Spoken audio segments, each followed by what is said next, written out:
it was so then we went with Pete. But when he talked about GMs, he didn't mention nobody else. He was like, "Oh yes, it's John Switek." It's like what?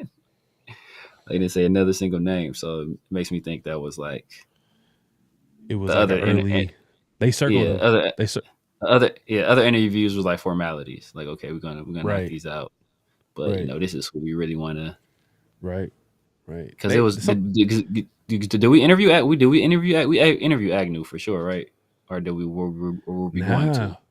Nah, nah. We I didn't don't interview think. Agnew at all, right? Nah, the only guy that had a Detroit Lion connection was Lance Newmark or what's his Okay. name?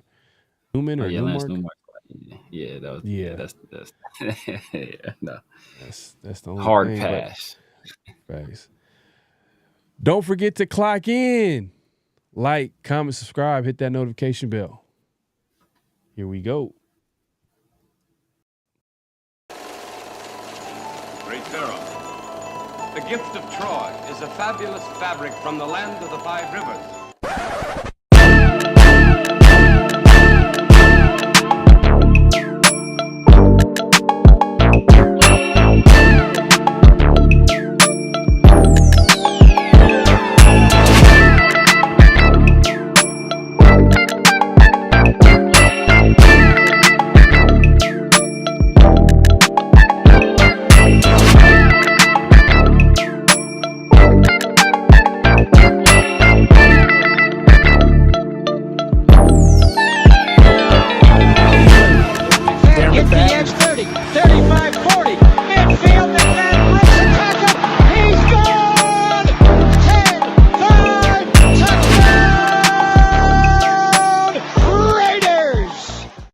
Years ago, when we came to Los Angeles, I really believed that the greatness of the Raiders would be in its future.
We back.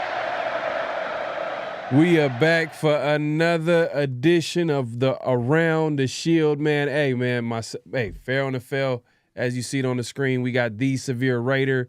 Man, we got a great show lined up today, man. A lot to talk about. Obviously, man, the Raiders made their big hire of head coach and GM. They announced it this week. We're going to continue that conversation. And right now, we're going to try to see if we can talk about the assistant coaches, man, that possibly can get hired.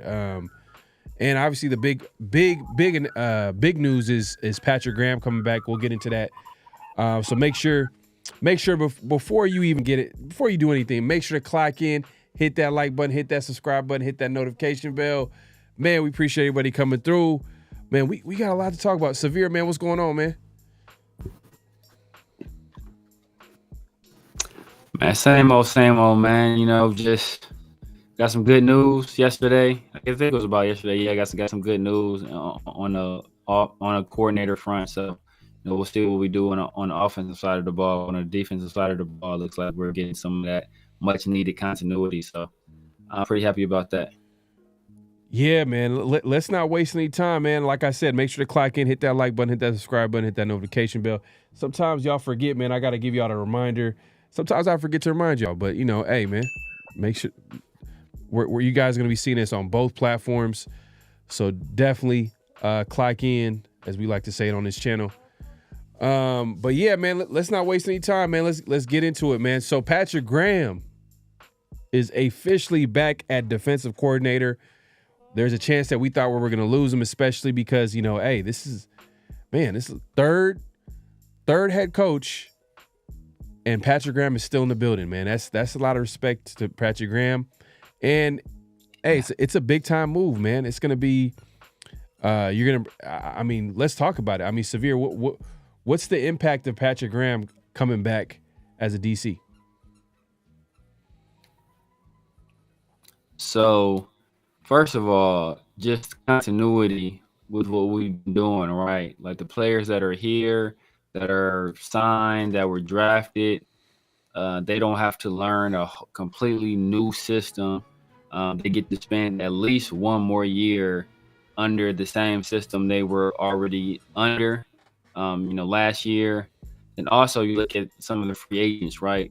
Graham were to leave.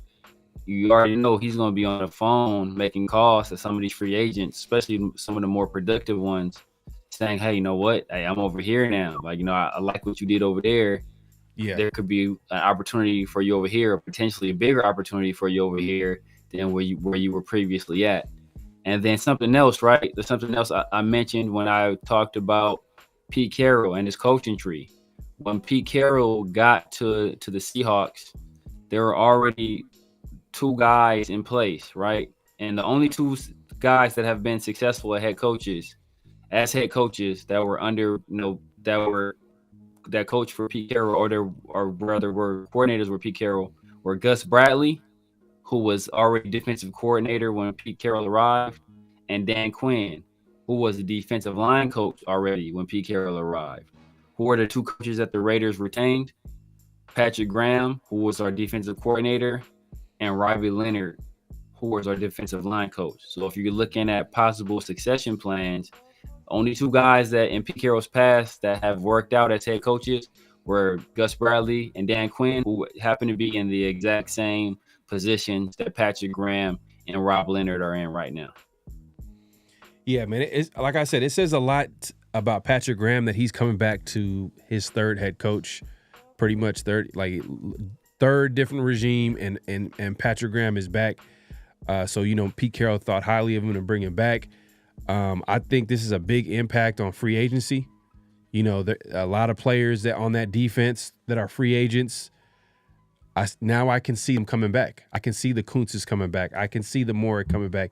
The Spillanes, the Adam Butlers. Like, there's so many different guys. You know what I mean? Even a Chaseon, who I would think like, hey, I was thinking that I don't even think the Raiders are going to re-sign him. Not because I thought he was a bad player for the Raiders last year. It's just a whole different coaching staff now, whole different regime. Now a Patrick Graham could be like, hey, we need to bring this guy up. They prioritize him, not in giving him a big-time contract, but a depth piece on his defensive line. So I think, man, I think it changes a lot for free agency and just re-signing guys overall. I think getting him back, I think that's a big impact. And I think the defense could be really good next season. I know last year we expected it to be real good. At times, there were times where we were like, hey, man, they played a good half, but they didn't play a complete game early on in the season. But injuries took a toll on this team. But I felt like even with Max Crosby gone, I felt like there were times where they were getting better. Like there was obviously a stretch. I think they finished like 25th in points allowed in the season. I mean, and that's down from the year before. But I think there was a certain point where there was a stretch where like they were playing really good defense, even with Max Crosby gone. But that says a lot about Patrick Graham and him being able to, coach up that defense. And I'm glad he's back. And hey, I think that just means that the defense is going to be that much better next season, especially if they're healthier, and they're going to continue to play fast. Because what is this? Their fourth year in the defense, fifth year in the defense. Yeah. So I think it has to be a priority to bring these guys back. Has to be. You know what I mean? Got to be a priority to bring back Morick. It got to be a priority to bring back Spillane because, man, it just makes too much sense. Rob Leonard, I don't think it's official yet, but I think all signs point to him coming back. I think they're pushing for him to come back at D-line. But you know what I was thinking about, and I don't know if we talked about this. What do you think of the possibility of Patrick Graham maybe being the head coach for the Raiders? I mean, obviously we're not expecting Pete Carroll to be here for the next 10 years. Maybe a Patrick Graham could see this as a way to get to that head coaching spot. I mean, I don't know if it's going to be possible. Maybe Brady has something else in mind because obviously we know Brady's running the show right now for the Raiders. But can you envision a scenario where Patrick Graham could become head coach for this team? Yeah, I could definitely envision a scenario like that. And that could be one of the factors that drew him here as opposed to going to maybe take the DC job with the Jaguars or maybe going to take a college job somewhere else, right? Is the fact that we have Pete Carroll. He's already here. He's a little bit of an older guy. He's not going to be here forever. And, if you take the Jaguars job, your hope there is that you do well enough there with some new players, trying to teach new players a new system. And then you parlay that into a head coaching job, maybe the next year or in the near future. Whereas if you come back here, not only are you not having to teach new players, a new system, so your defense is more likely to play better. You got Christian Wilkins and Max Crosby coming back fully healthy. Plus, Ja'Cory Bennett coming back healthy. Plus, if we bring back some of these other free agents.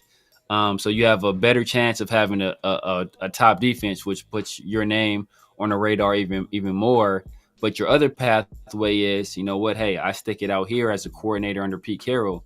And once he walks away, I might have the right of first refusal, or I might be the guy that the organization looks to next, a la Todd Bowles and Bruce Arians type situation where, hey, they elevated Bruce Arians up, or Dennis Allen, Sean Payton, where, Sean Payton leaves, they elevate Dennis Allen up. So it could be a situation where he's looking at it like that, like, I'll just pay my dues here a few more years.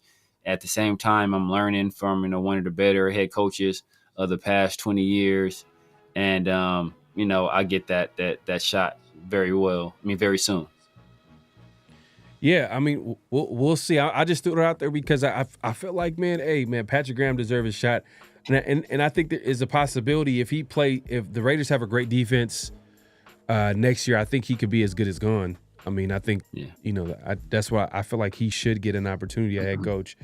That Jaguar situation was pretty bad. I'm not going to lie how they handled that whole situation. But that being said, there was another assistant coach hire, I think a linebacker coach. I think John Glenn was hired as a linebacker coach. I think he was a special teams coordinator for the Commanders, but he was a linebacker coach for Pete Carroll back in the Seattle days for at least 6 seasons. What do you think of the hire? Yeah, I mean, I know he was linebackers coach in Seattle. They did have some very good linebackers there. Think about, Bobby Wagner. What's my other guy's name? KJ Wright. So they had some pretty good linebackers there. So he had a hand in helping those guys develop. But, they also had some talent there. I think they had more talent at the linebacker position there than we do here. Hopefully he's able to, develop some of our young guys. We have Amari Burney and Amari Gaynor here on the roster that, that they can use some development. We did, spend / waste the first 5th round pick last year on Tommy Eichenberg. So hopefully you can get anything out of Tommy Eichenberg going forward. And we were told early in the draft process this year, or it was reported, it was reported by a reporter that the Raiders were looking at linebackers. So, I don't know how reliable that report is, but we were told the Raiders were looking at linebackers in the draft. So, he'll have a hand in developing whoever it is we select in the draft at linebacker as well, especially if we let guys like Diablo go, potentially let Spillane go. I don't think that that will be beneficial to the Raiders, or that's in their plans to let him go, but it could happen. So he could play an important role in terms of helping this defense next year. It's going to be interesting. Like, obviously, Patrick Graham is back at defensive coordinator. That's a big hire, him coming back. And I can't wait to see how the defense looks in their fourth, fifth year in that system, healthy. And I'm sure another draft, another offseason where they're going to add some pieces, hopefully to the team, or to that defense at least. Now we move it to the other side of the football. They haven't hired an offensive coordinator yet, and that's going to be the biggest hire, in my opinion. Yes. Is who are we going to get at offensive coordinator? Who's going to run that offense? Are we going to have a young QB back there? Are we going to draft a young QB? If we draft, all signs point to us drafting a QB at some point, then who's going to be responsible to develop that QB? And a lot of people are saying Bevel. Darrell Bevel, who there's a lot of, he interviewed the other day. We talked about it on 50/50 show. Make sure to tune in every Tuesday. But Bevel is a guy that, is highly connected to the staff, highly connected to Pete Carroll. But it just doesn't make sense to hire a guy that you fired. I just don't get that. Like, why would you want to bring back something? And I know he had a lot of success with Russell Wilson. Could be a free agent target at QB. Especially, if for whatever reason, the Steelers end up going with a younger option in like a Justin Fields, and maybe draft a guy in the draft, draft a QB in the draft with Justin Fields. That could be a possibility for them. But we'll see. And if that's the case, then, I can see Wilson being interested in coming back under Pete Carroll with the Raiders. Do you think hiring Bevel will be a move to get Wilson to come to Las Vegas? No, no. I just don't have a lot of faith in Darrell Bevel as offensive coordinator. Last time he was offensive coordinator was, 3 years ago with the Jaguars under Urban Meyer, and that was a disastrous situation where Urban Meyer ended up, but basically, out of a job before the end of that year. I think Darrell Bevel took over as interim head coach, and then they still went 1-3 down the stretch. So I just don't have a lot of faith in that guy as offensive coordinator. I guess the hope would be that in his time with the Dolphins, working with Mike McDaniel, that he's learned a thing or two. He's kind of, diversified his offense, broadened his horizons, what have you. But I'd rather, as you said, why repeat those same mistakes twice? Like, you fired him the first time for a reason. Like, what? Like, why go back? Why go back? Like, hey, Carroll did say that he wanted to, as far as coaching staff and how he wanted to build it. He said he wanted to hire guys that he never worked before. He wanted to bring back guys that were here previously, and obviously he wanted to also bring in guys that already are familiar with his system and how he does things. So I guess Patrick Graham kind of checks the box to a couple of boxes. A guy that he's never worked with, and then obviously he was here previously. Hopefully that OC job is a guy that he never worked with. Like, he takes, he thinks outside the box, and shout out to Sean. He was saying that, Pete Carroll and Spytech are actually working together to fill out the staff. Previously, the last regime with Telesco and AP. AP was responsible for filling out the staff, and Telesco was hands off when it came to that. So now I guess you can say, if you think about it, then that's probably going to be casting a wider net, because then you got Spytek in the mix, probably throwing in some names that maybe Pete Carroll should consider for that offensive coordinator spot. Who are guys that you are thinking about that the Raiders should consider at offensive coordinator outside of Bevel? I mean, I know last show we talked about like the Houston, the recently fired Houston coordinator, Bobby Slowick, which, you know what? Hey, man, I wouldn't be necessarily mad just because the results were good that first year, especially with a young QB. Yeah. It didn't work out the second year for a lot of different reasons, but but they still had. I mean, Joe Mixon had one of the better years of his career this past year. Like the run game was good, you know. So and they dealt with some injuries too at wide receiver. Yeah, they dealt with some injuries too. Like three, their top three receivers at one point were hurt. I think they probably fired. I think it had something to do with the relationship with the quarterback. It had to be. Possibly. A little drama between the quarterback. Obviously, they're going to go with the young QB that they're going to be signing. Like, that's like the future of the team. So they're obviously going to side with the young QB if there's problems there. But yeah, it just seemed kind of like, man, like, I don't know, man. It just, with all the injuries to the receiver position, and I know the offense wasn't there. I mean, the offensive line wasn't really protecting, Stroud like they did previously. I don't know. It just felt like it was an interesting move for them to get away from him. So I'll probably give him but we'll see. Slowick, I guess we can throw Slowick's name in the hat as far as OC. Who else would you consider? I mean,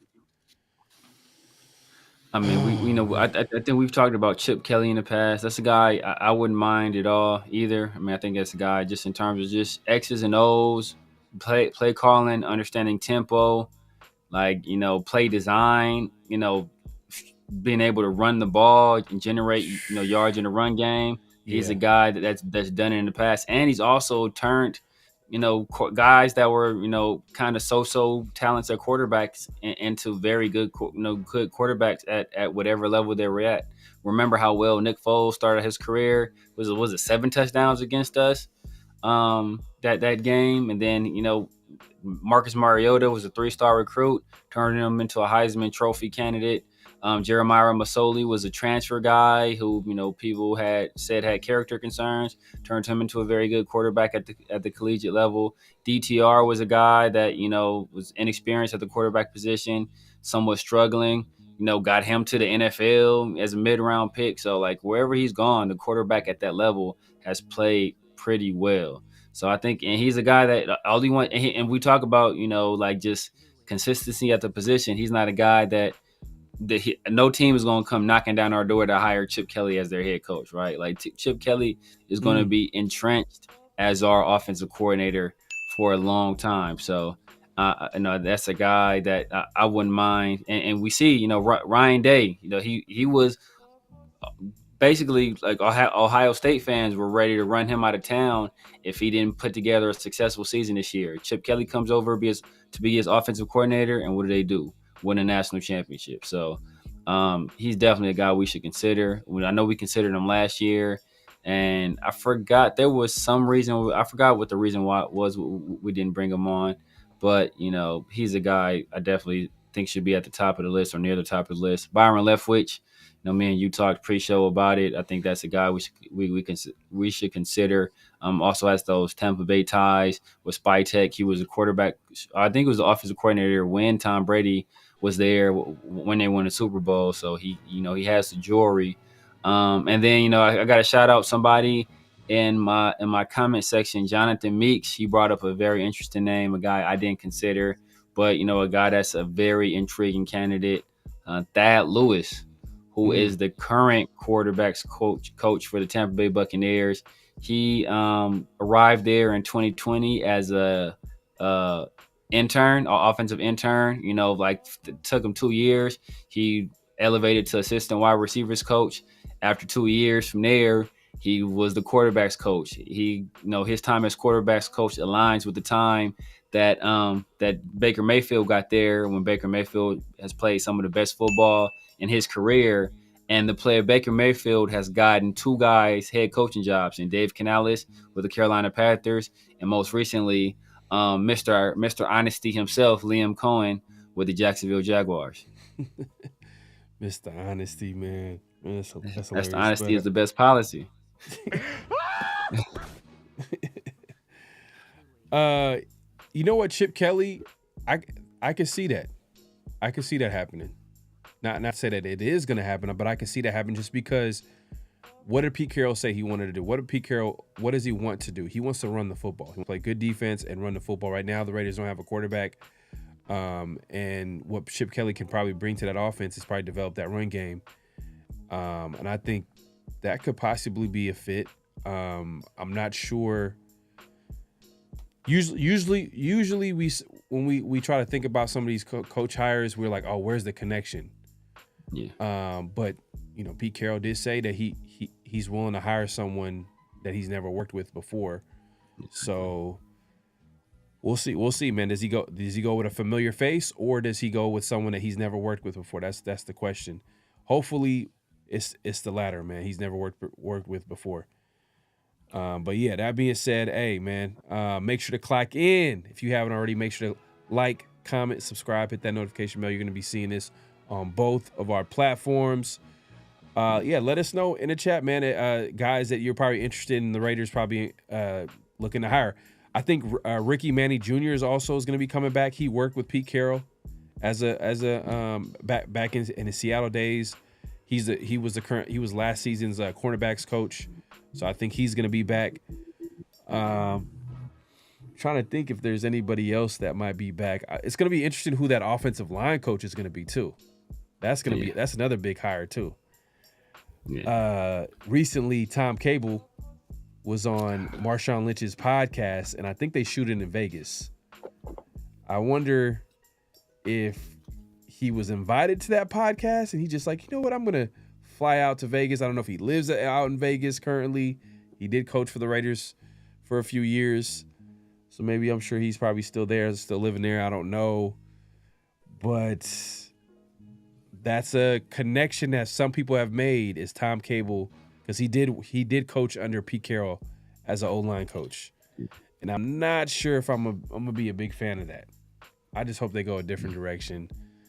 But we'll see. We'll see. I mean, Marshawn and Mike Robinson, obviously they were on the same team and they have a lot of respect for Cable.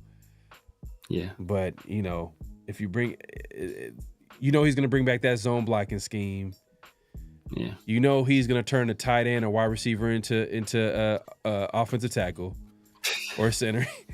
He always does he always has little weird projects, bro. Like he always turns a player from another position into offensive line. He's done that. He did that with, he did that with Andre James. Yeah, he did with Andre James. Andre James. Yeah, he was a left tackle at UCLA, matter of fact, and turned him into a center. One thing. So we talk about connections. So there's a few tangential connections between Chip Kelly and the Raiders brass right now, right? The first being, it's not direct connections, but Chip Kelly was a coach at Oregon. His starting running back at Oregon was LeGarrette Blount. Blount won some Super Bowls with Tom Brady. And then when Chip Kelly was at UCLA, for a few years, his linebackers coach was UCLA alum, also worked on the coaching staff with Pete Carroll, Ken Norton Jr. So that's the connection right there, relationship type connection. So I think Tom Cable, I don't think he worked with Chip Kelly, but also just those both Chip Kelly and Pete Carroll were in the Pac. Yeah, go ahead. And I said both of them were in the Pac-10 / Pac-12 So I'm sure at all those media, those media events and all that stuff, I'm sure like Pete Carroll, they were like, hey, Oregon was one of the better teams in the Pac-10 at the time, them and USC. So I'm sure that they crossed paths during those events as well. Probably talk shop at some time there. So I'm sure there's some kind of relationship there between the two of them. And you said Ken Norton Jr. I think he was a DC for he was a linebacker coach in DC. Yeah, for Pete Carroll. I hope that. Well, hey, a linebacker coach, I wouldn't be mad. But yeah. they just hired John Glenn for a linebacker coach, so never mind. Yeah, how like that. No, but I'm saying Ken Norton Jr. was the linebackers coach as well for Chip Kelly. So that there's a connection right there between it's like kind of tangential, but I said between Chip Kelly and Pete Carroll as well. I don't know. That might be reaching out, but I don't think I really do think that like Pete will like hire someone outside the box because he's shown he's done it in the past, and he said it. He said in the presser that he's gonna look to hire someone he's never worked with before, and technically he did do it with Patrick Graham. He checks two boxes, a guy that's from the previous regime that he's willing to bring back, which he brought back, and then obviously he's never worked with Patrick Graham. I don't think there's any. I'm not sure if there's any connection with him and Patrick Graham. So you got to give him credit there, and I think hopefully he continues to do that. And yeah, man. So we'll keep an eye on that and see who they pick up. I think that OC hire and that offensive line hire is going to be huge. I wonder if they bring back the wide receiver coach from last season. Edgar Bennett, man. He's another guy that survived. He's another guy that survived a few regimes. I think it depends on who the offensive coordinator is. Mm-hmm. I think Edgar Bennett is well respected, but have we really seen what we wanted to see out of in terms of development out of any of our wide receivers? Like Trey Tucker is still has he really developed? Not really. But in all honesty, we haven't really given him anything to really work with. I feel like Trey Tucker got better. I think Trey Tucker got better. He's gotten better. But like how? But he's a third round pick though. So man, it's like how much better has he really gotten? Well, how long has Edgar Bennett been a part of the team? He's been there since 2002. Since 2002. 2002. Yeah. No, 2022. 2022. I'm tripping. I was like, he ain't been there. Did they give him the what's old boy that was a wide receiver coach like almost every year because he used to be he was a Hall of Fred Biletnikoff. I felt like it didn't matter who was the head coach. Fred Biletnikoff is gonna be the wide receiver coach. Al Davis like, you about to be that wide receiver coach, but Freddie B. Nah, since 2022, he's been here. So I think he was hired. That would be Gruden. That would be under. Was that under Gruden? Was that Gruden's last year? Oh, or was that Justin McDaniels' first year? He didn't coach under Gruden. I don't recall. I think they brought him back. I think he coached under Gruden. I think he might have. I don't remember. 22 is basically McDaniels' first season as a head coach. I think it was 2022. It might have been before that. No. Actually, it was before that. It was before that. Right. Yeah. It's got to be before that because he definitely coached under Gruden. Because I remember when they were talking about the draft picks. I think they talked to Edgar Bennett about some pick. I forgot who it was. And then one of the reasons why Devontae wanted to come here was to reunite with Edgar Bennett, who had been his wide receivers coach in Green Bay. So he had to be before. So he was the wide receiver coach for the Raiders since 2018. Okay, cool. Yeah, okay. Yes. Yeah. So I'm gonna say because I remember that was part of the reason why Devontae wanted to come was because Edgar Bennett was here. So yeah. Yeah, no, 22 was Tom McMahon. That's who's been here since 2022. Tom McMahon, special teams coordinator we brought back. Mm-hmm. So that's another guy, McMahon. We forgot to mention that he's brought back as special teams coordinator. Yeah, which is good, man. Solid. Yeah, I'm not sure because he said a combination. He said a combination of people that he hasn't worked with.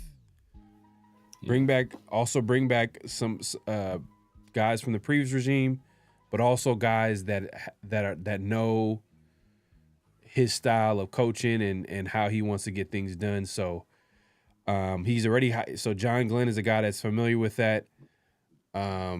We'll see if it continues, man. Hopefully it's not Bevel at OC. Hopefully somebody else. That's what I'm hoping. And hopefully it's not Tom Cable at the offensive line. I just don't want to go. I don't know, man. I just don't want to. I hope someone different. Tom Cable's been out of the league for a little while too, because Tom Cable was. I think Gruden brought him back as offensive line coach, but after that regime was over, I don't think Tom Cable hasn't been back in the league at all. Man, to be honest with you, that's a huge hire though. Offensive line coach, huge. That's a big one, man.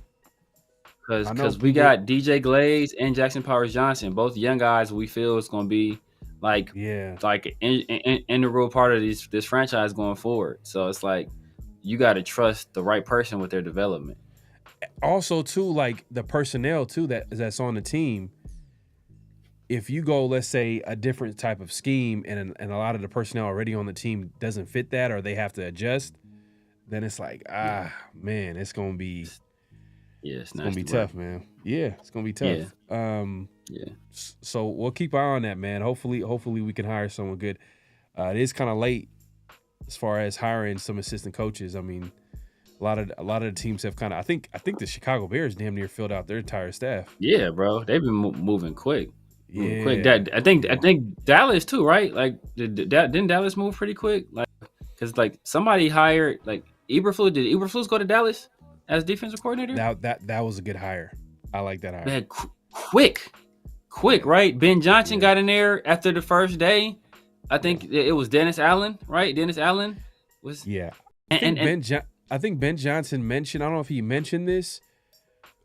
I think he mentioned this. He said, during the time where he was being considered for head coach, where he kept just skipping and coming back, he said he was talking to people and said, "Hey, once I get my head coaching job, are you gonna come with me? Are you gonna if I hit you up and let you?" So he's been planning this out for a while. So yeah.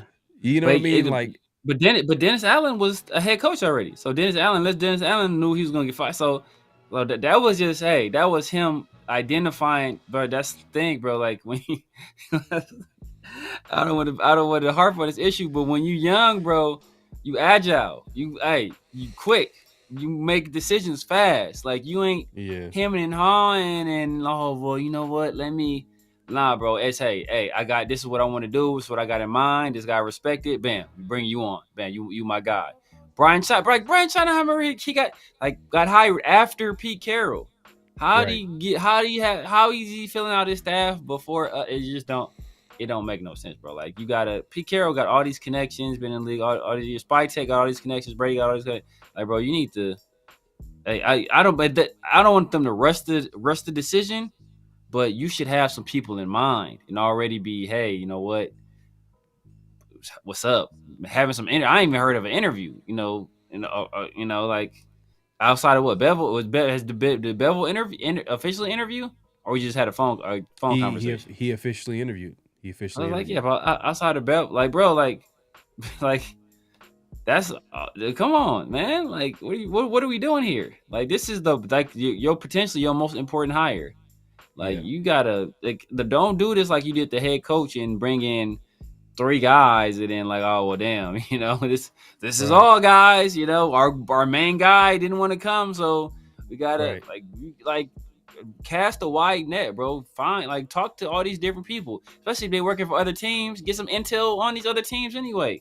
Like use these interviews to get intel. Like bro, like be smart about this. Yeah, and I will give Pete Carroll some credit because he's built good staffs in the past. So, I mean, think about it. Like a few of his former assistant coaches became head coaches. From the Gus Bradleys to Dan Quinn is a guy that was under Pete Carroll's staff. But if you look at his coordinators, only ones that have been successful head coaches were Gus Bradley and Dan Quinn. And as I said before, he inherited those guys. Robert Saleh has gone on to be a head coach, but Pete Carroll never elevated to him to coordinator. Dave Canales went on to be a head coach. Pete Carroll never elevated to him to coordinator. The only other recent one is Brian Schottenheimer. And Brian Schottenheimer, he's kind of been like a guy that, like people around league circle, like that hire was almost universally panned because nobody thinks he he's a guy that can be a good head coach. So like, he really hasn't had a lot of guys that have gone on to that from the coordinator level to be good head coaches. So, and part of the reason why he was let go from Seattle was because his inability to put together a good staff toward the back end of his career. So that's why this important. So I can understand him taking his time on it. I joked about him going so slow. This is a big decision for him. So you want him to take time, but at the same time, you want us to be like, you want some inertia here. You want them to be talking to people, bringing these people in for interviews, like doing some activity going on, not just sitting back. And it seems like right now we're just sitting back and letting everybody else fill out their staffs, and then we'll be left with whoever's left over. And how I think we should approach it. What do you think? What do you think of a Shane Waldron? I mean, was pretty. He was a pretty good coordinator under Pete Carroll. Not for the Chicago Bears, but Pete Carroll last season head coach. I think he wasn't too bad. Obviously, and then that's a connection to Geno Smith. Some people kind of threw out like, hey, maybe Geno Smith might be a trade candidate for the Raiders, a veteran option that they can get. I don't know how people feel about that, but the Raiders I think they're going to bring in a veteran. You know what I mean? Like they don't have a quarterback. Minshew is, to me, he should be cut. I'm assuming that he's going to get cut. Aiden O'Connell is the other quarterback, and that's about it. So I think they're going to get a proven guy in here. And not to say that they're not going to draft anybody. They're for sure going to still draft anybody. But that's what I said last season, and it didn't happen. But with Brady in the building, literally in the press conference, Pete Carroll talks about it, having Brady in the building and leaning on him to possibly help him identify a quarterback, and Mark Davis literally talking about having Brady in the building and helping and identifying that quarterback. I'm going to assume that the Raiders are going to draft a quarterback this year, but I don't think it's going to stop them from getting a guy in free agency because, I think if they do get a guy, maybe they're going to give him some time to develop. Maybe they're going to give him some time.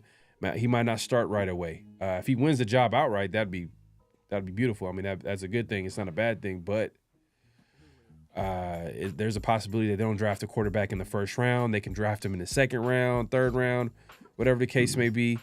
And, we've heard Tom Brady mention that, there's a developmental problem with QBs nowadays where people are throwing these QBs, out there and not giving them time to develop and yada, yada, yada. So we'll see, man.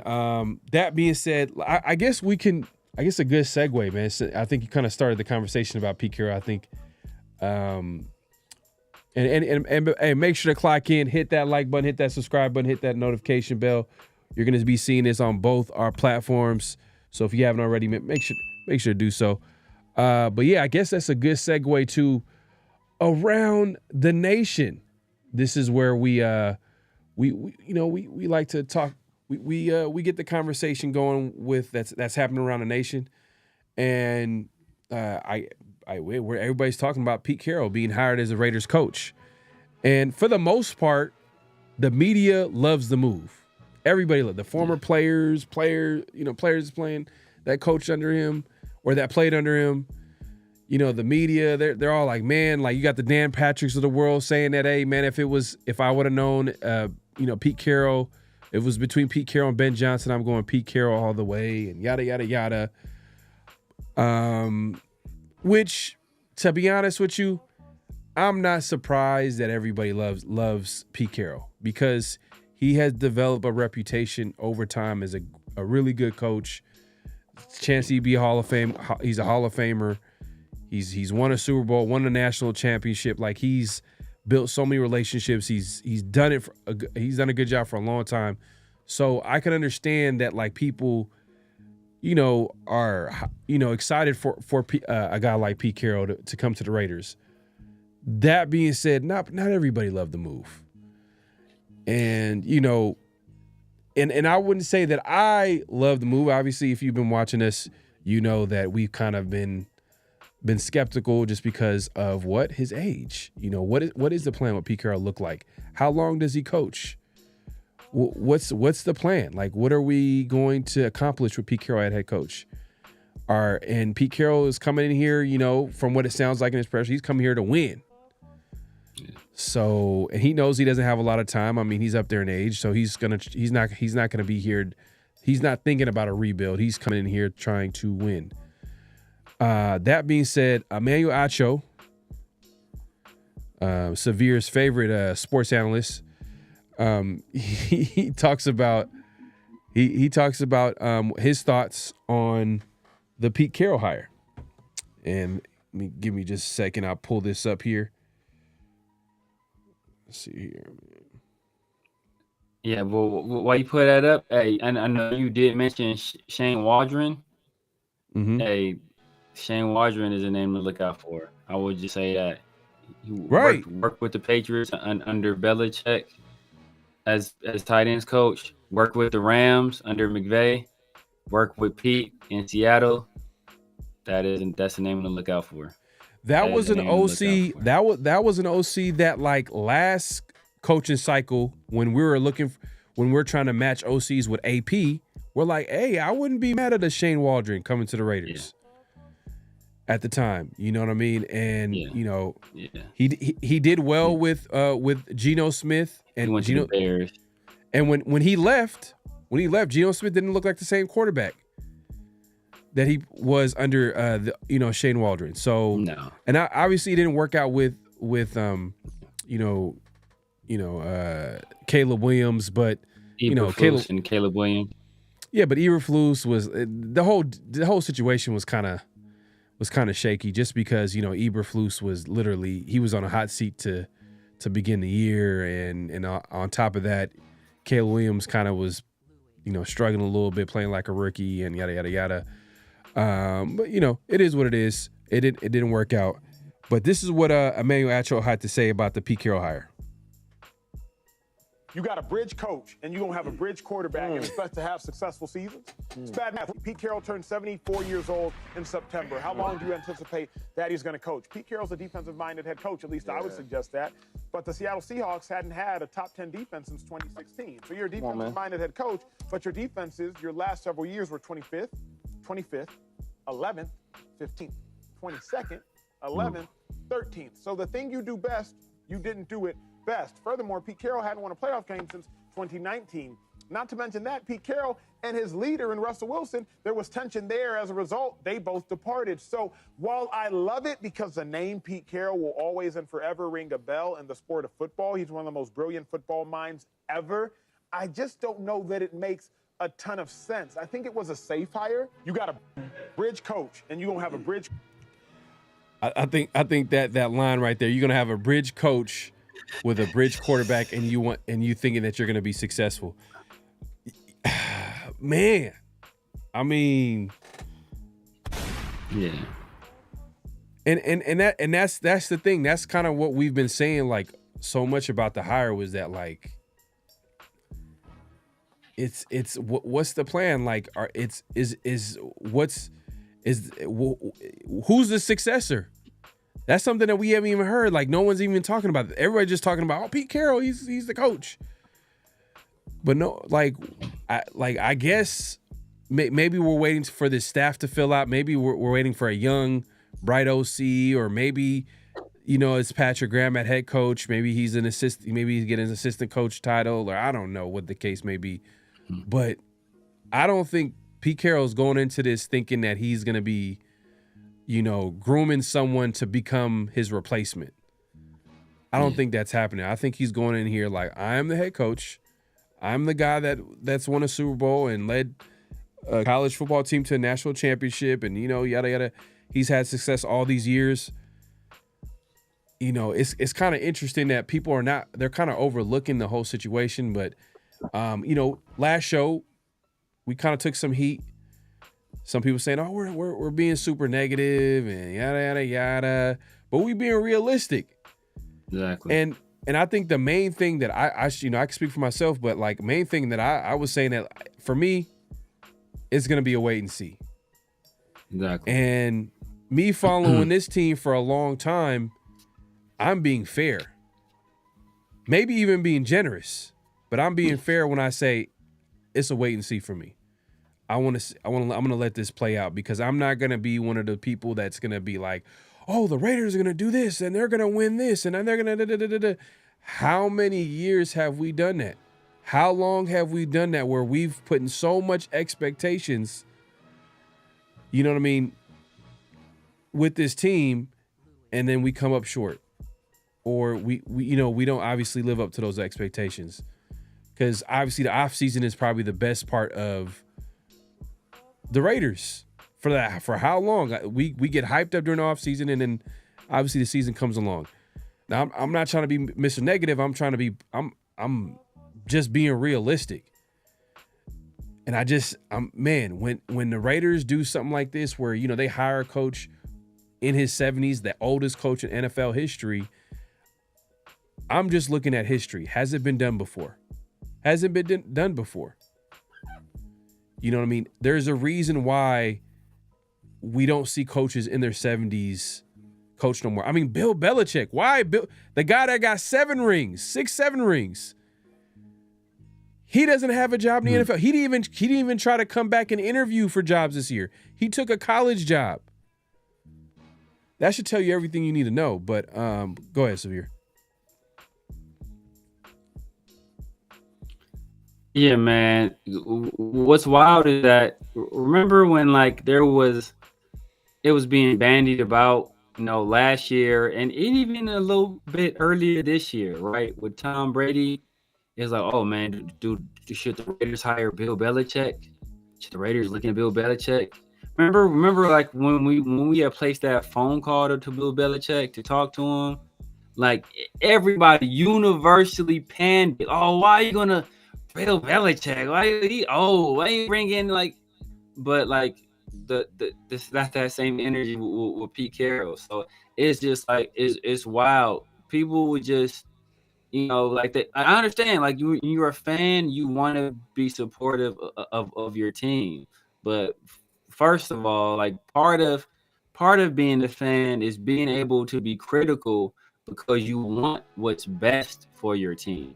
Like that's like, you know, just blindly loving everything they do. Like that's, you know, to me, that's not being a real fan, right? Like that's being like, you know, that's just, you know, just going along to get along. If I don't agree with something, and it's my responsibility to all of you guys, and I take this responsibility, you know, serious with myself and with anybody who watches me and supports me, is to always tell you guys the truth on how I feel about a situation. I owe you guys that. If I owe you guys nothing else, it's to give you the truth, not to tell you what you want to hear or what I think you want to hear or what everybody else is saying and regurgitate it. It's to give you the truth, in my opinion. And my opinion is that, you know, while I do think Pete Carroll is an accomplished coach, and, you know, there is a chance that he can have success, you know, for these 3 or however many years he's going to be here, what does that look like when he leaves? You know, like what is that? Because it seems that we'll be almost in the exact same position then that we are in now. And the problem with the job now, and it could very well be the problem then, is that we don't have a quarterback and we don't have organizational stability because we keep cycling through head coaches. So you're telling me after we cycle through another head coach once again, all of a sudden that's going to look like we have some stability? Because we're going through that same whole routine again. We're going to have to possibly change over a whole nother staff, right? So the only thing that's going to be consistent, thankfully at that point, hopefully at that point, will be Spy Tech. So it's like, you know, and there's no guarantee because we couldn't bring in the coach this time. So there's no guarantee that Spy Tech in his very first go round hiring technically, I guess he was involved in this situation, but his first go around with he's fully at the helm hiring a head coach. There's no guarantee that he'll be any more successful than we've been previously. So it's why take the chance on this guy that's older when we can take a chance on a young guy. And at that point, you learn from your mistakes. Like, you know what? Hey, this young guy didn't work. Let's go somewhere else. Well, if Pete Carroll does work, we're probably in the same position again in 3 years. So it's like, I just don't understand the logic in it. And I know people are, oh, he's here to clean up the culture and he's here to do this. But like, just because maybe he can establish a culture here, but there's no guarantee that the next guy can carry on that mantle. He's going to be a different person with different beliefs, different philosophies, a different personality, a different background. Like, nothing about him is going to be the same. And guess what? He's not going to have the same resume as Pete Carroll. So there's no guarantee that the people in the building will have the same kind of respect and admiration for him as they have for Pete Carroll. The only time that really worked, the only time I've really seen it work for a long period of time is with the Miami Heat. And know why it worked with the Miami Heat? It's because when Pat Riley was done being their head coach, what did Pat Riley do? He went up and he was the executive. So he was the guy. So it was still his philosophies being there. It's not him depending on somebody else to have his philosophies. It was still his philosophies. He's just in the elevator role. So he's bringing in coaches that fit his philosophies. Pete Carroll's not going to be the guy that hires the next head coach. Likely, it's going to be, unless we name the guy an offensive coordinator or a defensive coordinator, his successor. So it's going to be Spytek and Brady and Mark Davis again making the decision. So we're going to be right back where we are right now. So it's never been done. And all these same people that are giving the Raiders praise right now, saying we made the right move in hiring Pete Carroll, if this does not work out, they'll be the same people saying, why would the Raiders hire the oldest coach in NFL history and expect it to go any way other than this? Like, the Raiders, once again, doing some Raider things, doing what nobody else would do. Like, how many other teams were looking for Pete Carroll? Nobody else was looking at Pete Carroll. The Raiders were the only team that were willing to give Pete Carroll a job. Why? Because he's this, it's all going to come around. They're not going to give us any kind of grace for this. They're not going to go back and look at what they said previously and call themselves out. They're going to call the Raiders out like they do with every decision. So, those same people that were praising the Tyree Wilson pick, or the same people saying, oh, the Raiders, they have a poor history of drafting and, yada, yada. Those same people that, that praise any draft pick we ever have, as it could be the number one guy on their board. Jonathan Abram was the number one safety on a lot of people's boards. That pick has been universally panned. Like, Cleveland Farrell was one of the top edge rushers in that class. That pick is being universally panned. Like, they never go back and look at what they said about those players at that particular time. They just go back and look at what the Raiders did and criticize us for it. And it's going to be the same situation here if this doesn't work out. Nah, facts, man. I think right now, I think that a lot, the media and like I said, there's a lot of respect for Pete Carroll, rightfully so. He has the credential. He deserves it. He's an all-time coach. He's won a Super Bowl, made a couple of appearances. He's been coaching for a long time. Obviously he has his success in college. We talked about all that. So it makes sense why everybody is like, yeah, Pete Carroll, he's so energetic, man. He's 70 is the new 40, and you know what I mean? The 40 is the new, it's just like, look, like, I think we're well within our right to say it's a wait and see for us, especially with the Raiders and what they've shown us over the years. The Raiders have been losing for a long time. Now, can we be excited about certain moves? Yes. You know what I mean? Yes. I'm not going to lie. Like, I even said the other day last year, I was like, man, that was a great presser by Pete Carroll. I was like, it was a good presser. Am I excited by Spytek? Spytek is but it's, for me, I'm just going to like wait and see. I'm not going to go into it trying to feed y'all, oh man, this is going to happen and this is going to, oh man, Pete Carroll's going to do this and man, we've never seen a coach his age coach, we've never seen a coach his age actually been given a long-term contract, or at least with a 3-year contract, right? 3 to up to 4 years. I think it's a team option. We've never seen that. And usually, like the last coach that was his age, 73 years old, was Romeo Crennel, and he was an interim head coach. He was an assistant guy. We've seen older assistant coaches, but head coach is a whole different story. But, you know, like I said, we'll see. We'll see how it shakes out.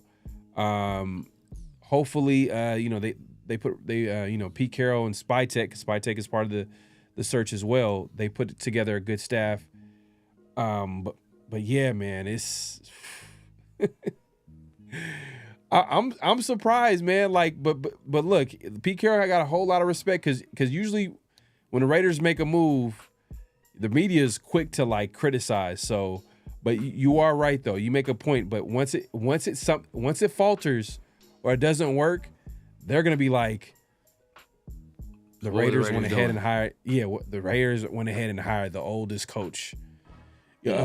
Unnamed executive is going to come out and you know how they do these articles. Unnamed executive criticize the Raiders, or what were they doing hiring an older coach? Like, what kind of plan was that? You know, like, especially, you know, I don't want to, you know, say anything. I know this, I know, but everybody's thinking it, so I'm gonna say it.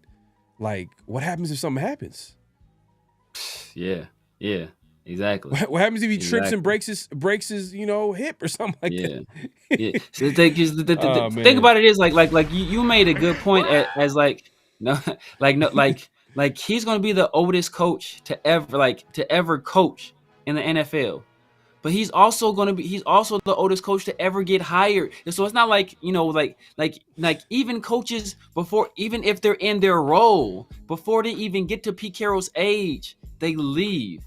Like, usually those guys aren't hired freshly into new jobs.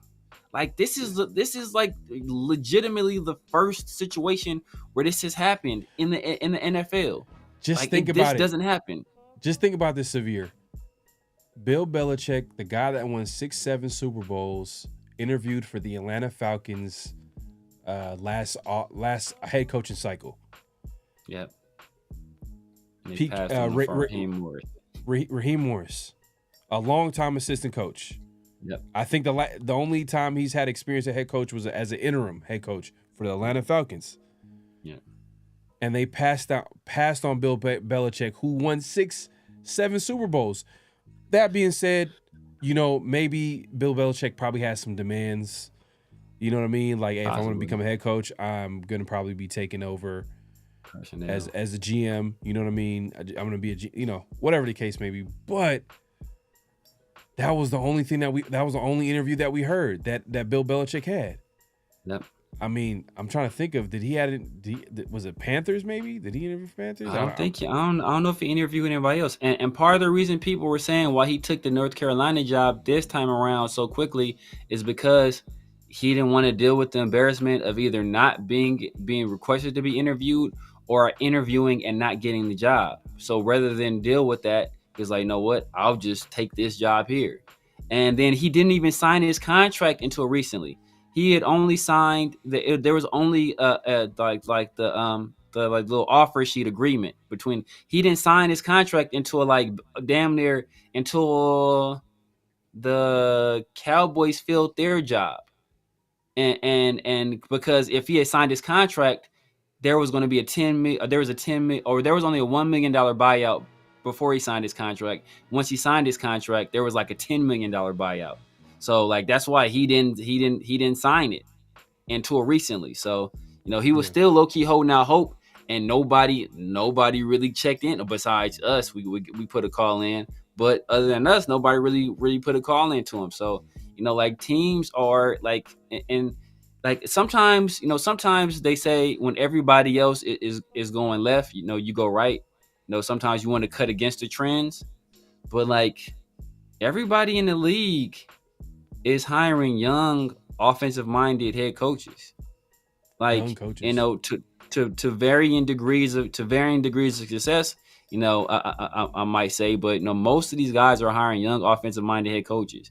You know, like that. That's that's how the Rams caught lightning in a bottle there. The Bengals, they kind of caught lightning in a bottle there as well. We'll see what Dave Canales is able to do with the Panthers going forward. But that was another guy, young offensive minded head coach.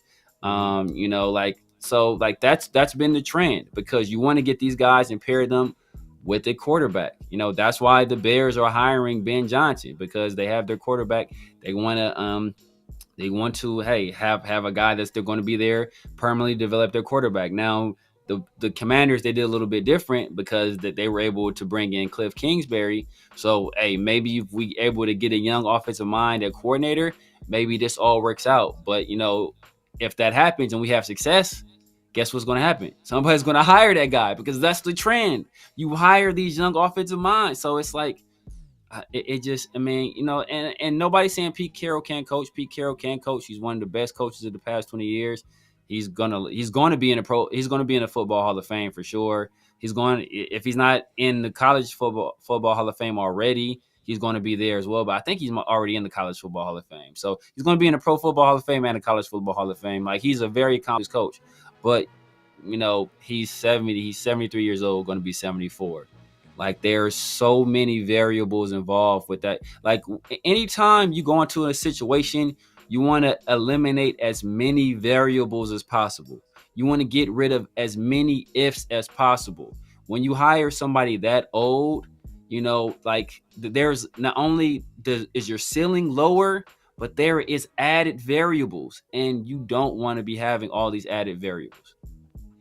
I know the chat right now is loving this right now. You're a hater. You know what I mean? And they're probably calling them both a hater and being negative and yada yada yada. And I understand the off season, everybody wants to be positive and yada yada yada. But you know what? Hey, look, I can be realistic and be positive, and I can be realistic and be, I guess, negative too, because it's not what people want to hear. But let's look at the other side, because we look at how it doesn't make sense and how it might not work, and how just we looked at that side, right? We understand that part, and that's obviously where we're at with it, where it's just a wait and see, because there's some question marks. How can this work? Let's talk about that. How can this work with Pete Carroll? What's the best case scenario with Pete Carroll and the Raiders? And let's talk about that, because we've talked about like his age. Obviously, like we talked about that since we heard his name. You know what I mean? Like, we are like, Pete Carroll, Pete Carroll. Like, we don't like. How can this work? What's the best case scenario for the Raiders with Pete Carroll at head coach, and this team? Best case scenario for this team is we have Pete Carroll on board as our head coach, right? We're able to identify the right offensive coordinator for this team, and we're able to get the right quarterback in the building. And this team, that's the biggest piece, right? The right quarterback. And this team starts winning games consistently. Due to Pete Carroll's credibility around the league, people start to view the Raiders a little bit differently based on his reputation. And, we either have the successor in-house, or we're able to identify somebody outside of the building after his tenure is over, and they are able to come in and finish whatever Pete Carroll starts. That's like best case scenario. But as I said, man, like, that's an added layer of ifs. That's the problem. So like we're hoping that all of this stuff happens. There's it's like extra degrees of separation, instead of like, you say like what's the shortest path to your goal, or shortest path to your destination is generally a straight line. But we're going like this way to get around this tree, then taking this side street, and we're going all these, instead of just taking let's go this one direction. So I mean, the best case scenario is that Pete Carroll is able to clean up this organization, change their reputation around the league, And after he leaves, it will either have the guy in house that's his successor, or the organization is in a better place, and our successor from the out. So we're able to attract, the next Ben Johnson. Have you. I would say this. Two things. We're able to win. Like Pete Carroll, if we're winning with Pete Carroll at head coach in one of the best, if not the best, division in football, with all these respected head coaches in the NFL, like from the Andy Reids, obviously, Harbaugh and Sean Payton, and the quarterbacks led by Mahomes. If we're able to win and get to the playoffs and be competitive, and we identify a quarterback, yeah, that's the big one. And not just any quarterback. I'm talking about we identify a young quarterback. Then I think it's a success. If we win and identify a quarterback, because at that point I feel like once Pete Carroll is not the head coach. Let's say he coaches for 3 years and then passes the baton to another guy. I think we'll be a hot destination for a head coaching candidate, especially is because we're established team, winning team. I'm sure if Spytek does his job right, talented football team, and on top of that, we have a young QB. Yeah. Boom, easy. But if we're not, if we don't win, and we don't identify a QB, then it's just like we're in the same position that we were before Pete Carroll took the job. You know what I'm saying? So it's just, But I think best case scenario is if we win with Pete Carroll, and obviously we identify a young QB, and obviously he develops under his watch. So that's to me that's the best case scenario. And hopefully maybe they identify a quarterback in this upcoming draft. We'll see. That being said, make sure to clock in, hit that like button, hit that subscribe button, hit that notification bell, all that good stuff, man. We appreciate everybody coming through, man. Hey, man. Look, man. Hey, look, we had to bring this up. I know this is a conversation that y'all don't want to hear sometimes. Because sometimes we don't really tell people what they want to hear. We just say what we feel. You know what I mean? Our opinion on this situation. I mean, a lot of people have they're hyped about Pete Carroll, and I understand. You can make an argument Pete Carroll is probably the best head coach based off his man. I don't know, man. Like since Gruden first time around, like Gruden 1.0, this is probably the best coach, and Gruden is and Carroll's the better head coach. And if you're thinking like, okay, who could compare? Maybe Madden or Flores. Be Flores. You know what I mean? Just based off Super Bowl win. This is the best in terms of resume. In terms of resume, this is the best coach we've ever hired, just based off resume. And I think that's what people have people confused. I think that's what people are confused out right now. Like they're like, man, this dude. Yeah. How can you say this guy's how this is not gonna work? But it's just, it's like almost getting like a like Randy Moss at 4 years old. You're like, oh man, Randy Moss. I was about to say the same thing, bro. I mean, that's to that extent, but yeah, because he's not playing on the field, but to some degree, right? Because because as Raiders fans and as people that follow the team, like this has been always been our MO. Like, oh, you know what? We will take your retreads. We'll take Tim Brown or Jerry Rice at age 36 or 37. We'll still He'll still put up 1,000 yards. We'll take, hey, y'all don't want Charlie Garner? Take Charlie Garner over here, and he'll put up a good season, right? Now, y'all don't want this guy? Oh, we don't want Jim Plunkett? Oh, we'll take Jim Plunkett, like that's been our MO in the past. So, like, people are just so used to operating in that way.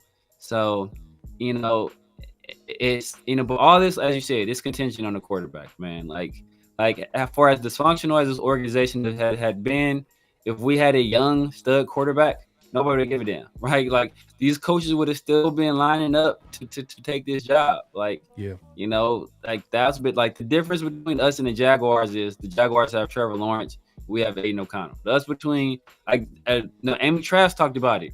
The difference between, us not being able to track a guy like Ben Johnson is that the Bears have Caleb Williams, we have Aiden O'Connell. Like, that's the difference. So if Pete Carroll or Spytek are able to identify our young, that's more important, even more important than winning. Because if people don't feel that winning is sustainable with whatever quarterback is at the helm, they will not touch the job because they feel like, what? Hey, if I got to hitch my wagon to that quarterback, I'm not going there.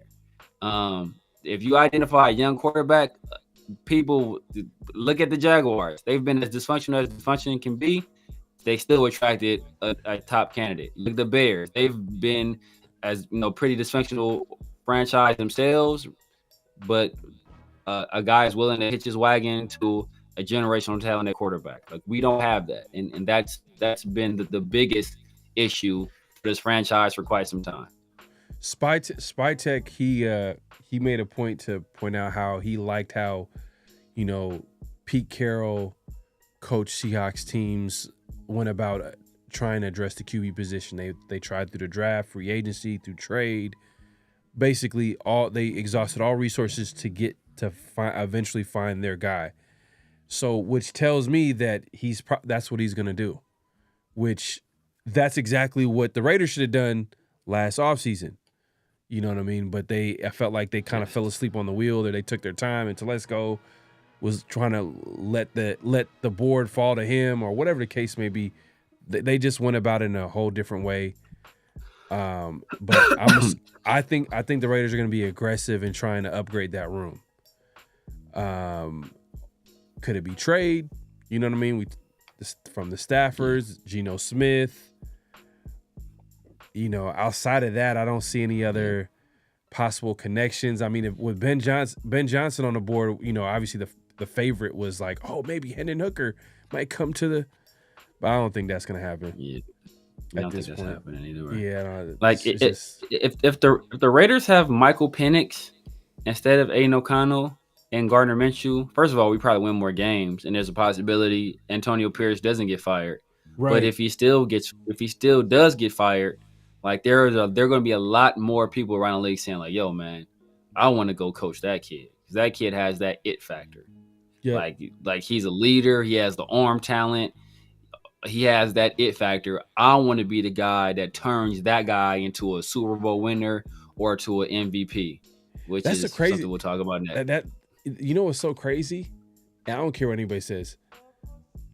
And I don't know what's your take on this, but if we had a decent quarterback play, defense was healthy, we would have won way more games. Oh yeah, yeah.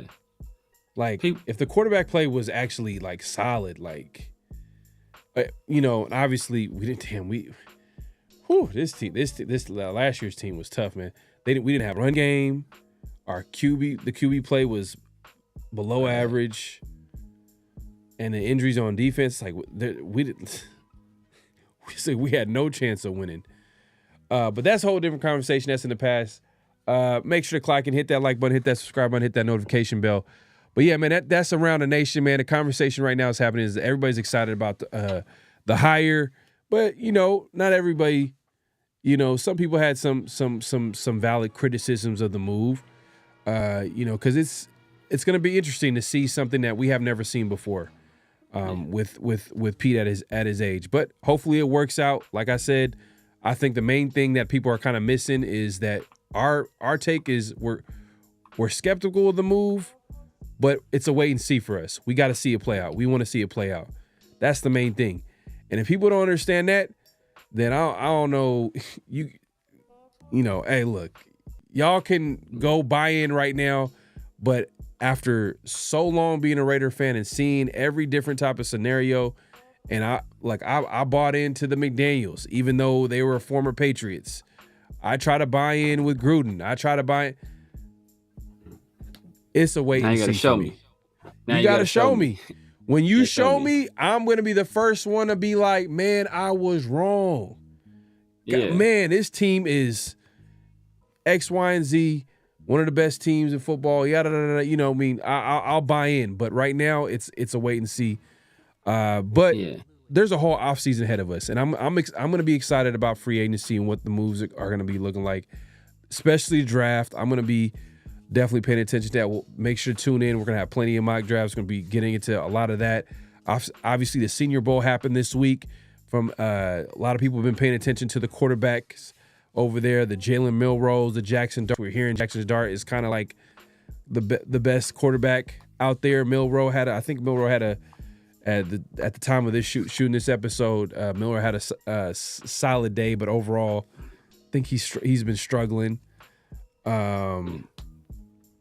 Man, there's some other quarterbacks as well, but you know, I mean, we'll get into all that, and yeah, man, we'll probably have some people come in and that were actually there at the Senior Bowl, and break down some of the prospects and people that he like. So we'll get into all that, but let's move it along to Extra Point. You know what I mean? It's that time where we gotta make a final point about a topic here. And in this one, Cam Newton recently on, I think, was it First Take? I don't know if it was First Take. It was one of the many shows. One of the many ESPN shows. He was on ESPN and not Skip Bayless, but Stephen A. Smith posed the question, and you know, he asked him, would you trade your MVP trophy for a Super Bowl? And, you know, Cam Newton said pretty much no, he wouldn't do it. So what Cam Newton pretty much, he went on, he had like, I would play the clip, but Cam Newton sometimes he doesn't land the plane. If you know, you know. Sometimes he doesn't land the plane. I'm like, come on, man. Like, I know exactly what you mean. Man, but this is what he pretty much sums up his take was, I'm taking individual success because I did my job. Cam Newton being asked if he traded MVP war for a trophy, a Super Bowl victory. Now, someone on social media also asked Rich Gannon, you know what I mean, who also won an MVP back in 2002. You know what I mean? That the last time the Raiders went to the Super Bowl, man, that was a Super Bowl season. And they asked Rich Gannon, you know, if he would trade his, you know, MVP for a Super Bowl. And Rich Gannon in the comments says, I would take a Super Bowl over an MVP any day of the week without hesitation. Now, hearing Cam Newton say that, is that like, you know, is that him being selfish? You know what I mean? Like, because MVP trophy is a huge honor. Yeah. But I would think that a Super Bowl is something, to me, it's bigger than, that's legacy right there. That's like legacy as a player, man. Like, look at all-time great players, man. When they mention the great players, a championship is next to their name. I think that the politically correct answer is to say Super Bowl. I think that is like the answer people say. And part of that is like due to social pressures. They of course, man, I want a Super Bowl. Come on now. Like, some of that is due to social pressures. I think, you know, if you ask a lot of these guys, you know, like behind closed doors, what would you rather have, an MVP or Super Bowl? A lot of guys will be like, yo, man, I want the MVP. Like, I think a lot of guys will say that. I just think that as society, they know they'll like societal pressure, like that puts a huge impact on people, right? So I think that the automatic reaction is that if you say you want a MVP over Super Bowl, like everybody's gonna criticize you for being selfish. But if you're a person that you don't care what other people think, then like that there's an MVP. Like Super Bowl is a legacy thing. It's for people to look at and say, oh man, that guy, he won a Super Bowl. But like MVP that's like self-satisfaction. Like, man, I know I did this, I accomplished this. This is something I did. This is my blood, sweat, and tears went into this. I was able to do it. Super Bowl is a team award. MVP is an individual award. And so, you can be a bad player on a good team and win a Super Bowl. You can't be a bad player you can't be a good player on a bad team and win MVP. You have to be a good player on a good team to win MVP. So, not only do you yourself have to be good, but your team has to be good as well for you to win an MVP. So it's twofold thing right there. So I can see where Cam is coming from. Me, I'm a Raiders fan, so I ain't seen no Super Bowl. So yo, bro, if Rich Gannon better say that Super Bowl. He better say that Super Bowl, because I don't care about the MVP, bro. I need a Super Bowl in my lifetime. See, the thing is though, Cam, like when the question was posed to Cam, so it was like literally asking him, would you trade your MVP trophy for a Super Bowl victory? So Cam would have the same career, or if not better career, like just as good. He still will be Cam Newton, but he also would have a Super Bowl attached to his name. Yeah, I think the Super Bowl would be bigger than the MVP. To be honest with you, that's the thing. That's my thing. It would be bigger in the eyes of other people. But would that be bigger than what Cam wants? Would Cam feel like he did his job as well? Apparently for him, he feels more he gets more accomplishment out of saying he was the MVP than he does the Super Bowl. And to each his own, right? Like if that's where he gets the satisfaction from, that's what he gets it from. Like I can't fault him for that. But me personally, like I said, I haven't seen no Super Bowl victories, bro. I need a Super Bowl. Like I need a Super Bowl, bro. I don't even bring up, like, when we talk about like MVPs, I don't even bring up that Gannon MVP season, bro. That don't mean a damn thing to me, bro. Yeah. I need a Super Bowl, but like for Cam himself, bro, like I can't say what's gonna bring him more joy in his life in terms of his legacy and how other people view him. Yeah, the Super Bowl will be bigger, but like. In terms of what he values and what he feels he did himself as a player, that's kind of his prerogative.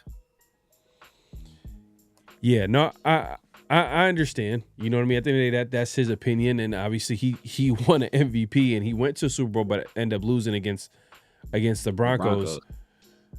But I'm just saying, man. Peyton was bad that year, bro. Peyton was horrible that year. I think Cam Newton's answer is kind of biased because he didn't win one. True. Yeah. You know what I'm saying? Yeah, when you don't have that feeling. Yeah, so he's trying to downplay the Super Bowl, and he's trying to, he's proud of that he won an MVP award, which is nothing wrong with that. Like it's a great individual accomplishment. But I think that, if Cam would still be Cam, and if he won a Super Bowl, that would actually like. The legend of Cam would have been bigger. Like, man, he won the ultimate. Because literally, that's the reason why they play. I mean, at the end of the day, every team is playing to win the Super Bowl. Like, let's keep it real. Yeah. Like, especially especially at quarterback. At quarterback, man. Think about that's Brady. Supposed to be the goal. But think about Brady, right? That's not everybody's goal, though. I think that's what people get the misconception. That's not everybody's goal. That's what everybody's goal should be. But that's not everybody's goal, bro. Like for some people, this is just their career. This is just their career. They do this for a living. And whether or not they win the Super Bowl, that's why like bad player or good players go to bad teams for big contracts. It's not like they ain't looking at it like, oh man, I'm about to go over here and take this team to a Super Bowl. Like, nah, bro, I'm about to go over here and get paid. But just and think that's about what it. it is. Think about it. Cam Newton played. So winning a Super Bowl would have been so big. Think about it. When they talk about Tom Brady and they call him a GOAT, they didn't talk about his MVPs. They talk about this dude won 7 Super Bowls. 7. When they talk about Michael Jordan, they don't really talk about his MVPs. He has MVPs, but they don't really talk about his MVPs. But they talk about his 6 championships. But Cam not going to get to 7. But look how they talk about Russell Wilson. Bro, like what's crazy is that like when we were trying to get like this, and I don't want to go back to this conversation, but when last year, right, when we were like me, you, Big Mike said, yo, bro, we should go after Russell Wilson. He's an accomplished player. He won a Super Bowl, went to another Super Bowl, should have won that one. People, I don't want him. He's washed. He's too old. Did you see what he just recently did? Like nobody was talking about. Oh man, they wasn't having the same conversation about Russell Wilson that they're having about 74-year-old Pete Carroll. Russell Wilson was washed. He was no good no more because he had one down year in with the Broncos. Came back and had a really good year, but was just benched because they didn't want to pay him. They didn't bring up that. They didn't bring up his Super Bowl that he won. They didn't bring up that. You know, the Seahawks didn't start winning until he got there and was named the starter. It threw all of that out the window. He was washed. And that's all that. So nobody cared about that Super Bowl at that time. They didn't look at his legacy. I think people have recency bias. That's how it always is, though. And Russell Wilson didn't exactly like light the world on fire like as of recent years. He's played well. But people who watch Russell Wilson play, they saw that he lost a little bit of his athleticism.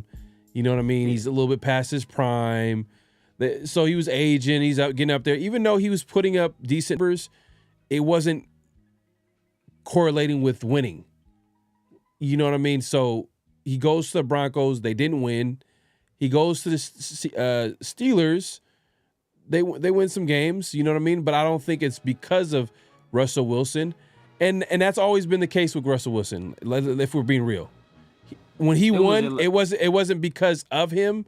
It was because he was a part of a team that won. Like if you understand what I'm saying, with the Seahawks, it was about the great defense and running the football. Those teams didn't win before him, and they didn't win after him. They won with him. The Steelers, their offensive output before Russell Wilson got there, I think they had one game where they scored more than 20 points. They won. They had one game where they scored more than 20 points. His first game as a starter against one of the best defenses in the league, they put up 35. George Pickens says, "Yo, the offense is better than it's ever been." I want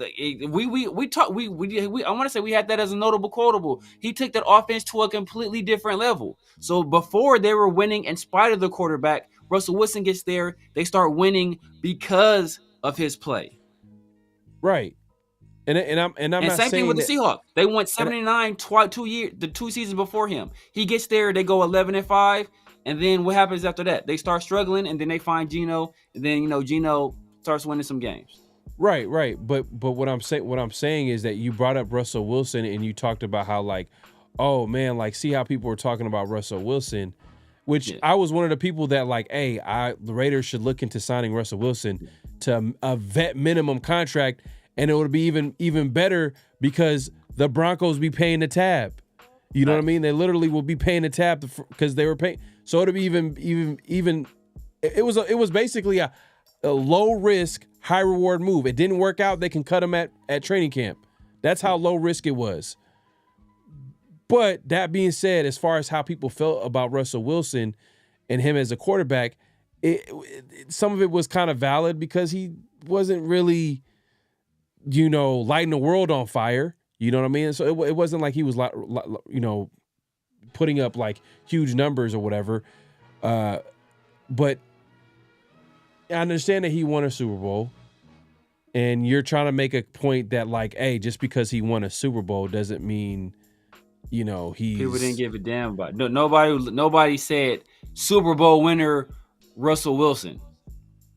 They True. said, "Oh, this dude is a walk." Just like nobody factored that into his legacy. I did, though. I was like, bro, you add a veteran who has playoff experience. You know what I mean? It's going to just make everybody better. Like, it's going to make that room better. It's going to make Aiden O'Connell better.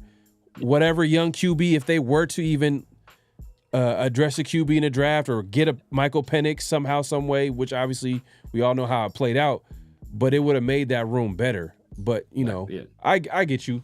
A lot of people didn't see it that way. They looked at it. People didn't care. They didn't care. And I mean, like I said, but that's an exception, though. That's an exception. That's an exception. But like, just in terms of careers, like Cam Newton and Russell Wilson, like I think they're probably similar tiers all time, right? So like, does Russell Wilson's one Super Bowl win, does that really elevate him that much above Cam Newton?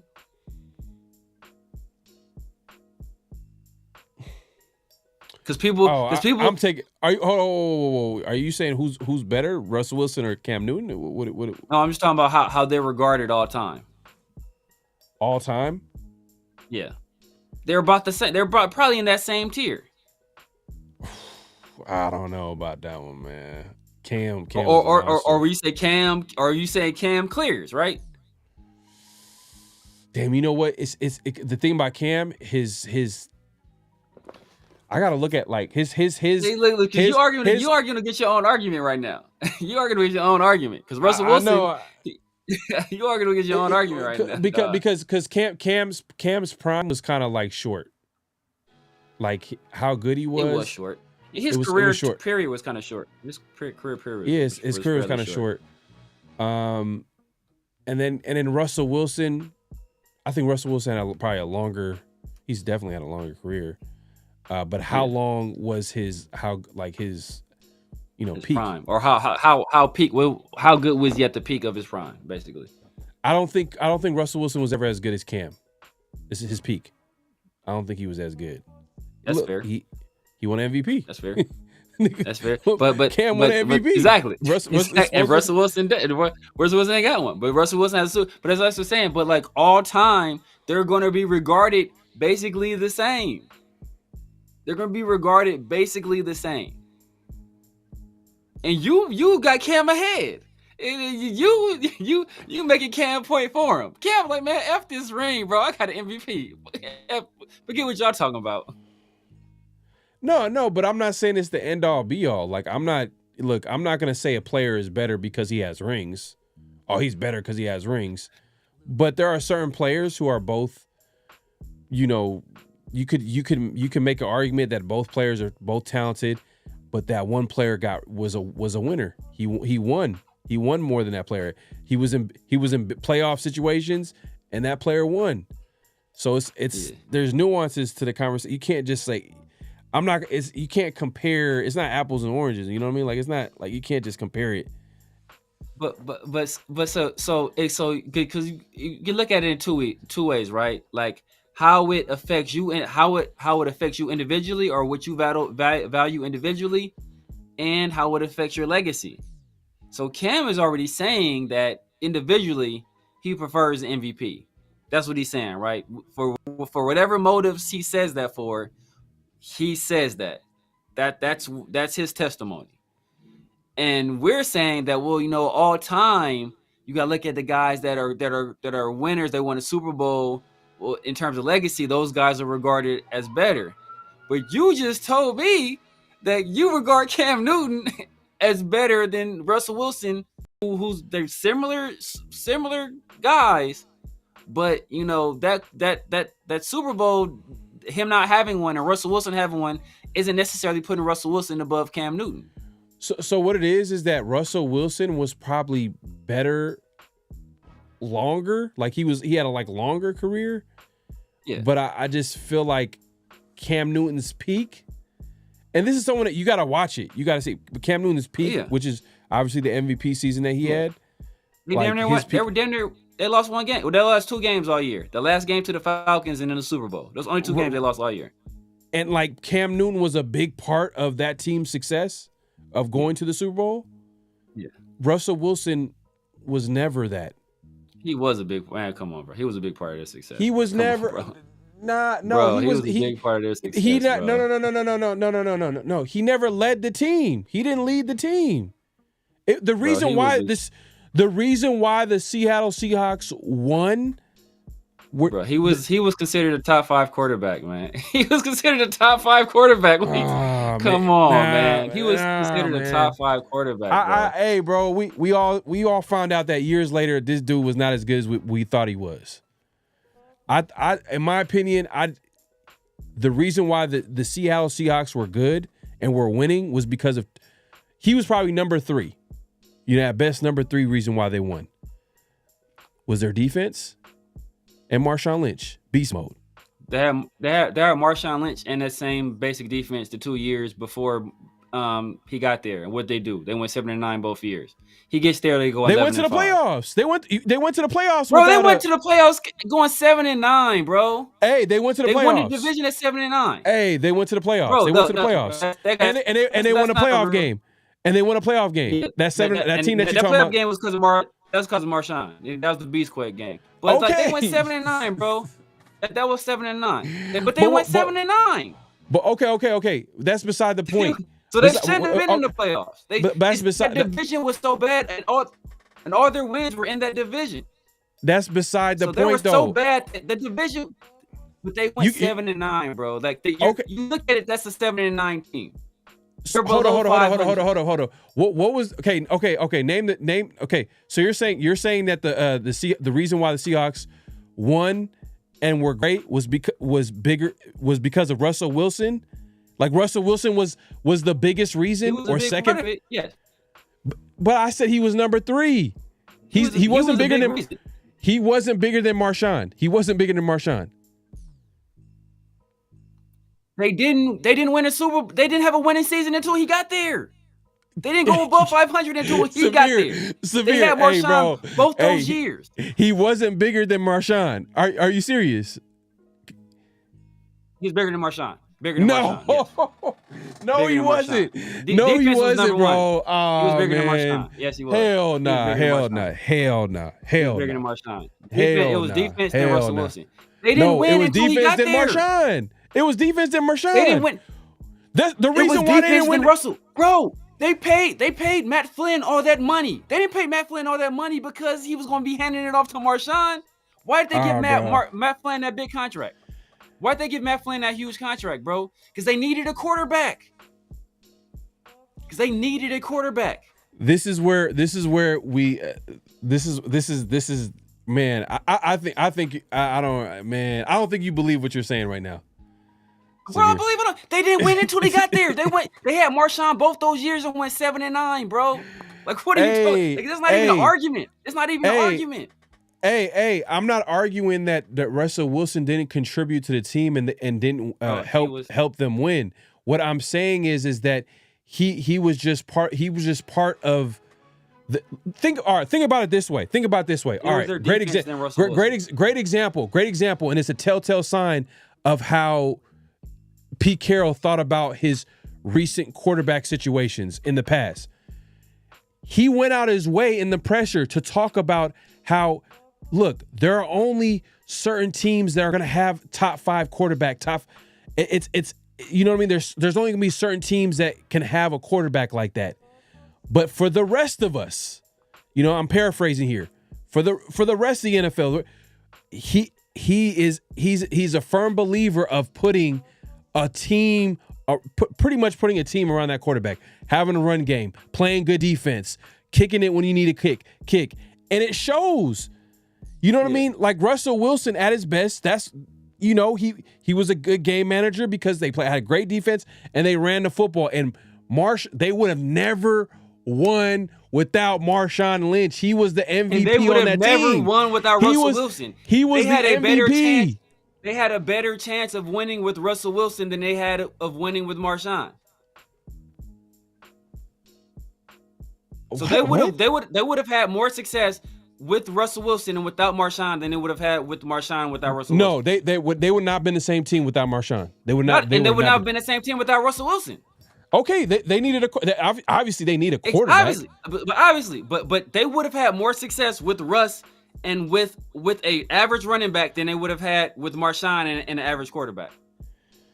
Russ was considered a top 5 quarterback, bro. This is not even a discussion, bro. Nah, it's not really man. a discussion, bro. Nah, man. This is wild, nah, bro. It's not even a nah, discussion, nah, man. nah. It's not even a discussion. Nah, bro. Nah. I can't let you get away with it, bro. Hey, if y'all watching this, man, please let me know in the chat. I'm gonna put a poll out here. Do you think that Russell Wilson was the MVP on that team? The defense was the MVP. No, was Russell Wilson on offense? Or we'll just keep it simple. Russell. I'm gonna say Russell Wilson. Yeah, I'm gonna say Russell Wilson. Yep.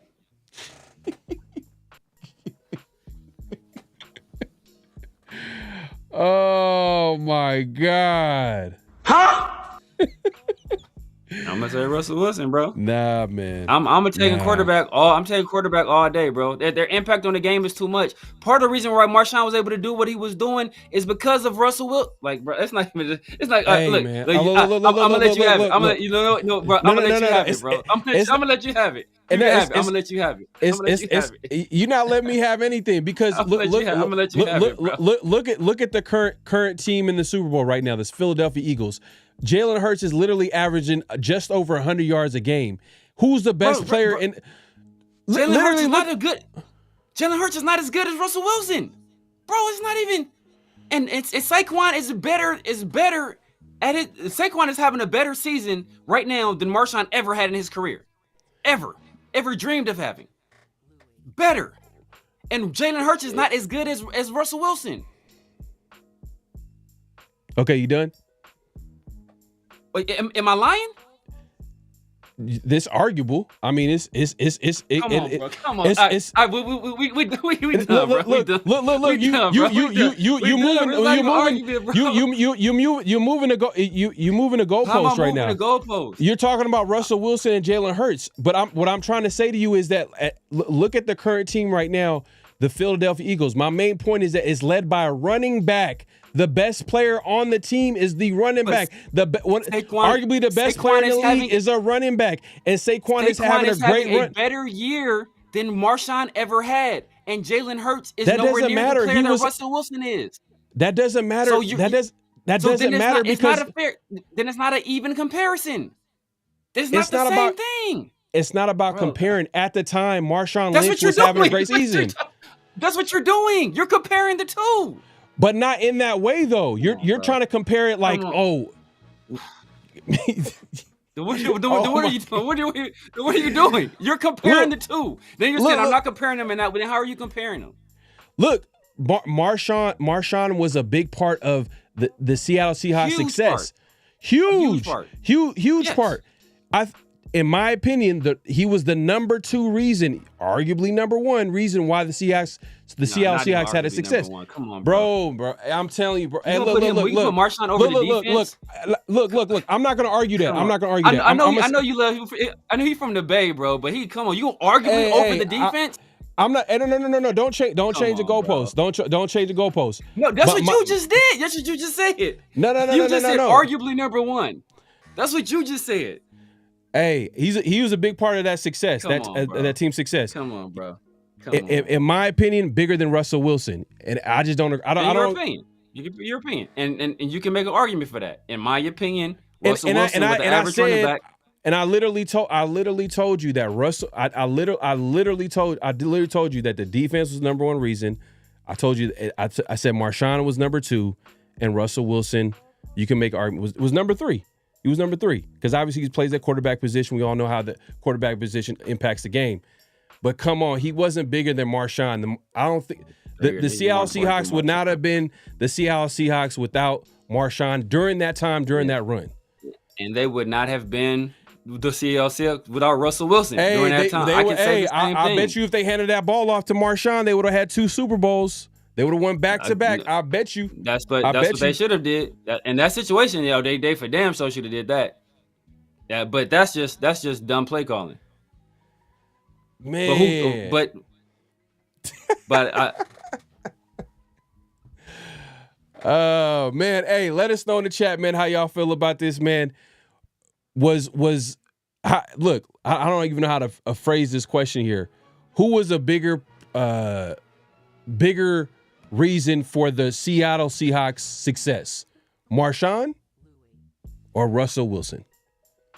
Let us know in the chat, man. I'll put a poll out there. Great topic, great conversation. Appreciate everybody coming through. Make sure to clock in, hit that like button, hit that subscribe button, hit that notification bell. Hey, you know what? I'm gonna just take a look at Marshawn. Let's see. Let's look at those Super Bowl years. When did the Seahawks? I actually want to take a look at this. Take a look at this, man. Let's see. Seattle Seahawks. Seahawks, man. I ain't a Seattle Seahawks fan, but But hey, look, they had a good team, and they beat the 49ers. That's what I love about the Seattle Seahawks back then. They were beating the 49ers. I was like loving it. A really good 49er team too. Let's see, Seattle Seahawks Super Bowl.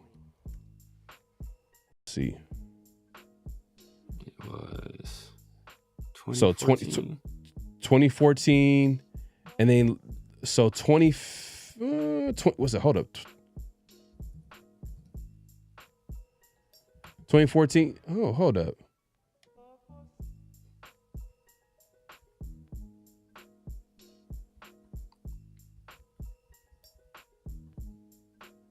So 2015, they lost against the Patriots. 2015 lost against the Patriots, yeah. All right, so then let me see.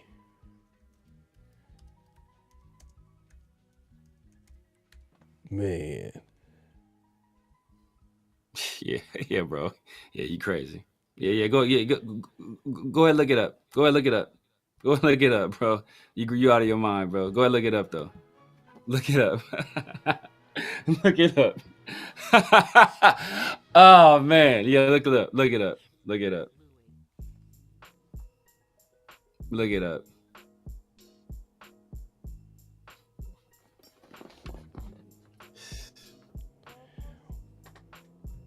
You want the numbers? You want the regular season numbers or Super Bowl numbers? Cause I got both of them. For who? For both guys. When you looking at their stats that year, you want the regular season number or the Super Bowl numbers? What do you want? Because you're losing both arguments. So either way, you losing the argument. Well, I'm not losing both arguments. It's quite clear that Marshawn was the best player on that team, or arguably the best player on the team. So you look at the Super Bowl year. First of all, Russell Wilson started all 16 games. They went 12-4. He threw for basically 3,500 yards, 74-75, 20 touchdown passing, only 7 interceptions. And you look at Marshawn Lynch, right? So that's 20 touchdowns right there. Look at Marshawn Lynch. He played 16 games, only started 14 of them, put up 1,300 yards and 13 touchdowns.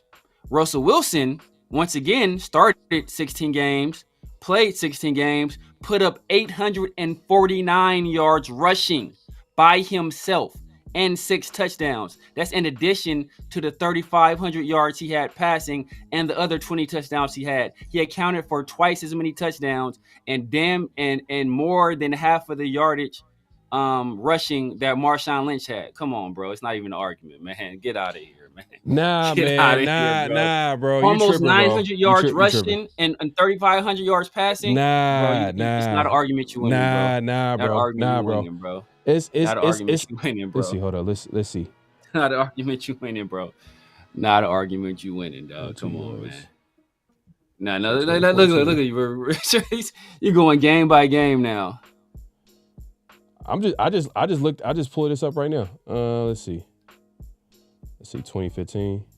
That's when they. Now you're going to 2015 now. Yeah, but 2014 didn't work out for you. 2014 didn't work out for you, so you're going to 2015 now.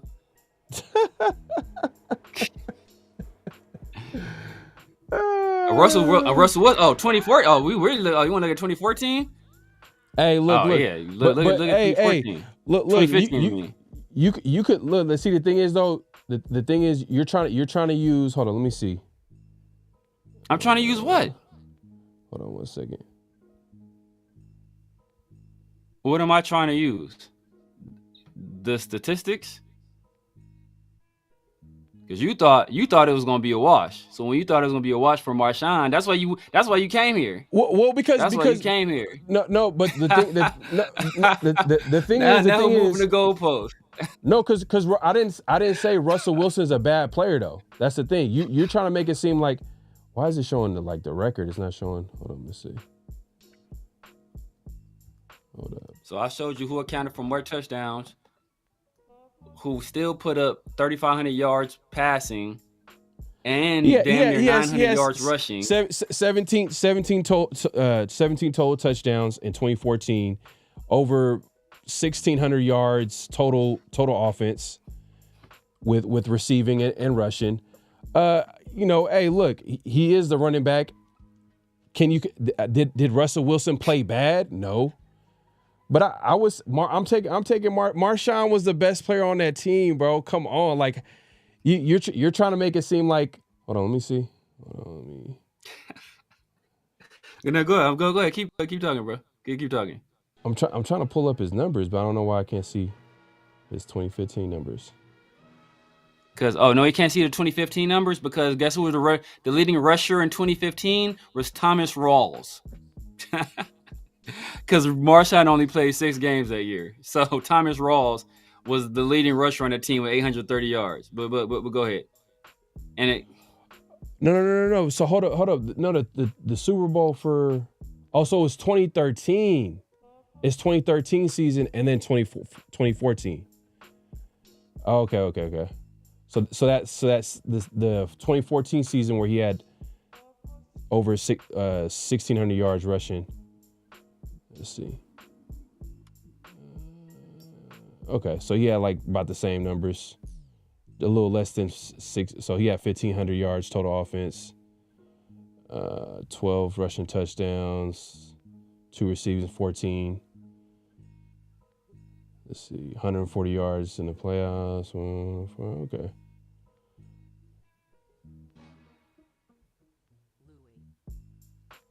Let's see.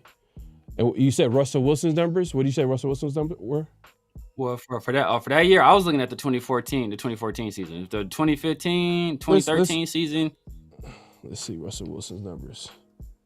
He put up, so he had more touchdowns passing that year, a little less yards running, little less yards passing, but more touchdowns passing, less touchdowns. He actually had more touchdowns that year, because he threw for 26.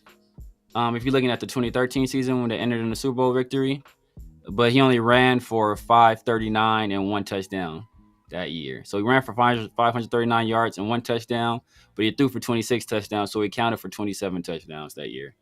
And about almost 4,000 total yards. About 4,000 total yards, I guess you could say. So 4,000 total yards, 26 touchdowns. Let's see 2013. That's 2013.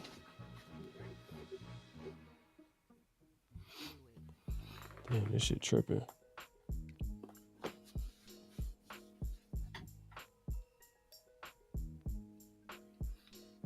Ah, man, come on, man. He didn't even throw for 4,000 yards.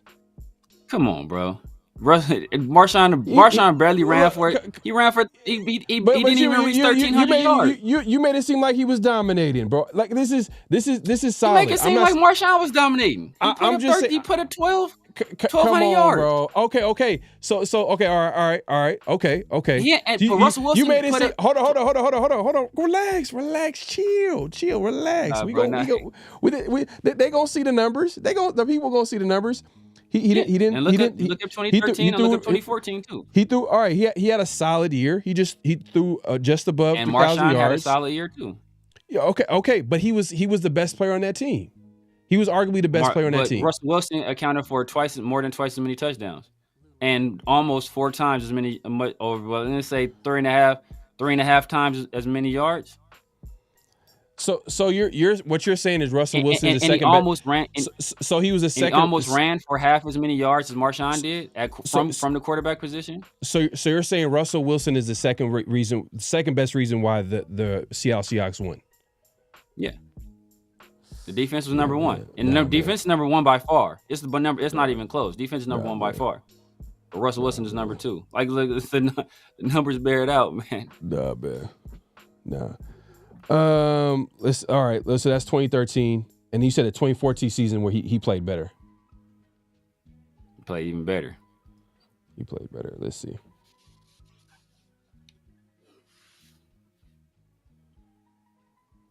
Let's see here.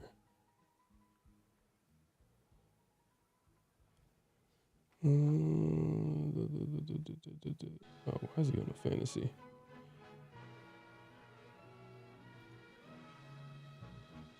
Damn.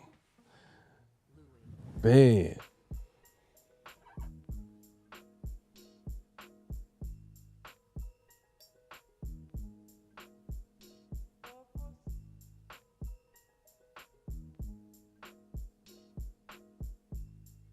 He played even better.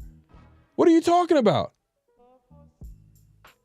He threw for 3,500 yards, ran for damn near 900 yards. He threw for less touchdowns. He threw for 100 more yards, passing yards. How many touchdowns did he rush for though? Oh, so no, he ran for 6 touchdowns. Oh, okay. You brought up the rushing. Oh, okay. You didn't talk about the passing yards. Okay. I talked about both. I talked about both. Yeah. That's what I said. Look. I want to be clear. I want to be clear here. I never said that Russell Wilson was a bad player. You know what I mean? I'm not saying. I never said Marshawn was a bad player. My argument, because his argument is Russell was the second best reason why they won. Seattle Seahawks won. Yeah. My argument is that the second best reason why the Seahawks won was because of Marshawn Lynch. Yeah. That's what, that's my opinion. But hey, he's a solid player. I mean, I remember watching these games. Russell Wilson was a pretty good athlete. Marshawn was a solid player too. He's a solid player, man. Oh man. That's what he's a solid player too. He's solid. He's very, very solid. That's the jacket you're trying to throw on Russell Wilson, the guy who's obviously producing more. So if he's solid, then I say Marshon's solid too. And look at the next year when Marshawn didn't play. Okay. Thomas Rawls was their leading rusher. In 20, Thomas Rawls was the leading rusher the next year. They still won. They still went 10-6. Hold up. Let's look at the playoffs real quick when it counts. Let's see what happens here. So let's see here. Damn, they won a game against the Packers and he threw 4 picks. You feel me? You know what I'm saying? I don't remember that. I don't remember that game. I don't remember that game. He threw 4 picks and a touchdown. Oh, man, I don't want to keep going back and forth, but hey, look, so let's go back to, let's see, and then the Patriots. Damn, bro, like, fuck. And I remember that Patriots and Seahawks game. I remember he threw a big time pass on the sideline. Marshawn had a big run catch on that last drive. It was a catch. It was a big catch on that last drive to set him up in field goal range, as a matter of fact. And then he also ran it down almost. I think he got it to the 6-yard line. I thought that was the pass. I thought that was the pass, like the little. I thought it was like a little out route he threw to Marshawn. But when after the pass, I think they ran it though. I think they ran it with Marshawn. I think they. I don't remember. I remember Marshawn had a big catch and run, like where he like pass damn near in the backfield and like carried it along. I don't remember that exact sequence, but I remember he had a big catch. Yeah, but I hey, people no, was like Marshawn can't catch, but he had that big catch. yeah, and look, this is for me watching the game, seeing how the Seahawks played their game on offense. I just felt like the game, a lot of their success was through Marshawn, obviously play action.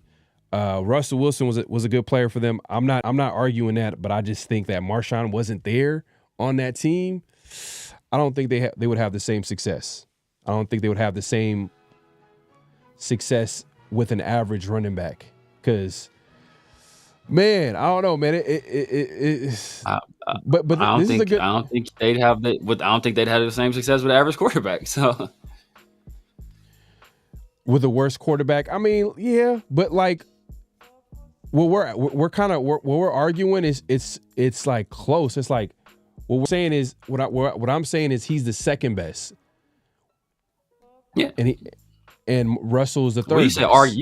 you said he was arguably first. You said Marshawn was arguably first, and I said it's nowhere near. He's at the best. He's defense. But I led with that. That's what I led with. I said that's what you led with. Yeah. But I did say that. But hell no. It was a defense. I mean, that's probably one of the best defenses that we've seen. That's probably the last great defense that we've seen in the NFL. It was the Legion of Boom. The best year of Marshawn's career was that 2012 season, and they went 7-9. He basically averaged 100 yards a game, and they went 7-9. And that's the year they missed the playoffs, going 7-9. Well, was that Pete Carroll's first year at head coach? Second year. His first year was 2011. That's the year they went 7-9 and went to the playoffs, and that's when that was the Beastquake year. The next year they went 7-9 again and missed the playoffs because the division wasn't as trash. Yeah. Hey, quarterback position is important, man. It is. But I'm not gonna act like Marshawn was like. No, Marshawn ain't no scrub. No, it's not even about it. Scrub. I just thought he was the second best reason why they won, bro. I don't know. Maybe. Hey, look, that's just Marshawn was a phenomenon because he had those crazy highlight plays. So like that's why the focus was on, and then the whole media thing. So he was a phenomenon. So there was a lot of attention on Marshawn, and Russell Wilson was a quiet, cookie cutter square. He was a big time leader on that team. You know what I mean? Like defense fed off the run. And he complimented the defense as well. You know what I mean? Because think about it. Marshawn was the personality of the team. They took on. He was like the person. He was like the spokesperson. Like he was the most popular person on the team. I was put like that. He was the most popular person because that was a team full of like cookie cutter people. Like it wasn't like no personality. Like the biggest personalities were Marshawn and Michael Bennett. Those were like the biggest personalities. Like everybody else was like even their receivers were like, kind of, like I don't want to say squares, but yeah, they were like, Doug Baldwin went to like was the Golden Tate. Like no, there's like not no name. Like, well, I guess maybe Percy Harvin. Percy Harvin was maybe he was a personality, but he was hurt all the time. So. You hear Golden Tate. You hear Golden Tate talk about who the best quarterback he's ever played with, and he said it was Matthew Stafford, hands down. Oh yeah, Matthew Stafford's better than Matthew Stafford's underrated, but Matthew Stafford is probably he's one of the best quarterbacks. It's just in terms of physical ability. You hear a lot of people. He said it's not even close. I was like, God damn. He's just talking about like his arm strength, like it's crazy, like how he's on time with everything, and like he said the reason why I was a Yak King was because of Stafford. But I was like, damn, I was like, what the fuck? You played with the Seahawks and you got like Yak with the Seahawks. I don't know why he was like, I don't know if he has a good relationship with Russell because. Probably not. Like, a lot of those guys didn't. But Matthew Stafford is just talent for talent. Matthew Stafford he's better than Russell Wilson. He just didn't. He was just stuck in Detroit all those years. So like people, people knew him. People thought he was just like a stat pattern, like he couldn't win it.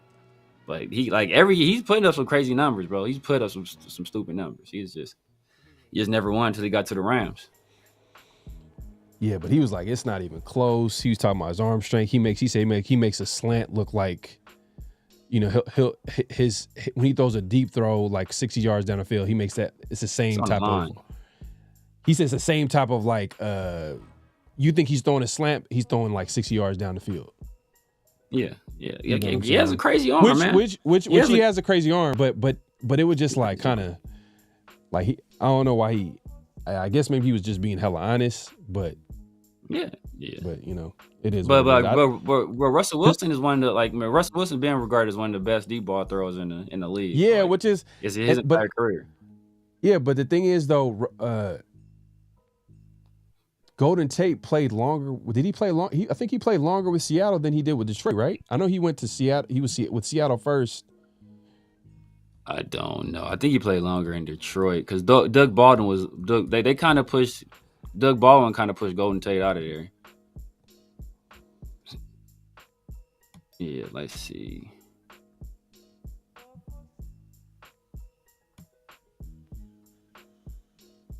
So he only played 2 years. He only played 1 year with Russell Wilson. 2013. He only played 1 year with Russell Wilson. Oh, he played 1 year.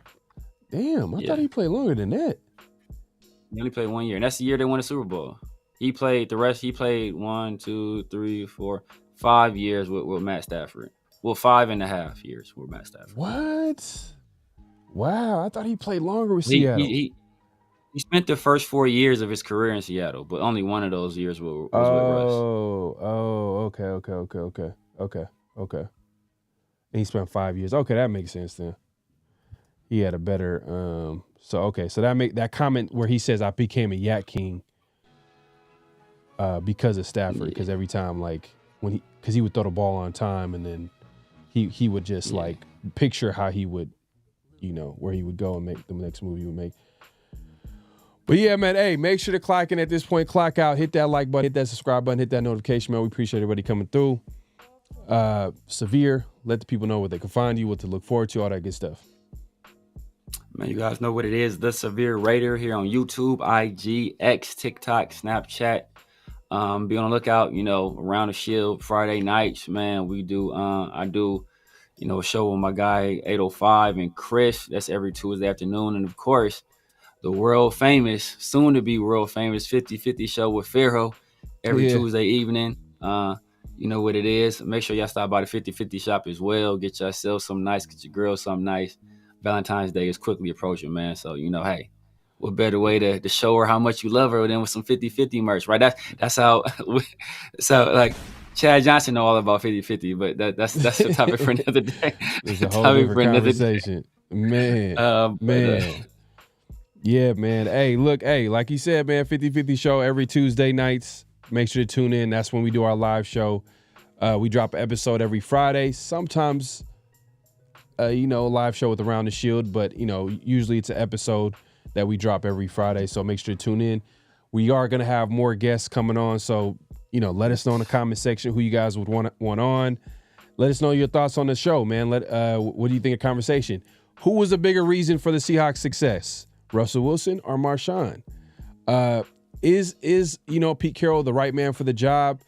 Let us know in the chat, man, and also in the comment section, I should say, and also in the chat too as well. But yeah, man, hey, we appreciate everybody coming through. 50-50 shop link will be in the bio and as well as in the chat as well. So yeah, man. Any last thoughts before we head out? Nah, man. It's interesting to see who this offensive coordinator is going to be. I think he's going to be hugely important to Pete Carroll's success. And it could be potentially our next guy at head coach, either him or either that person or Patrick Graham. So we shall see. Hopefully we come to that decision very, very soon. On that out, I'm out.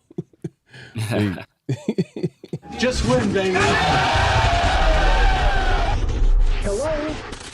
You play to win the game. You don't play to just play it.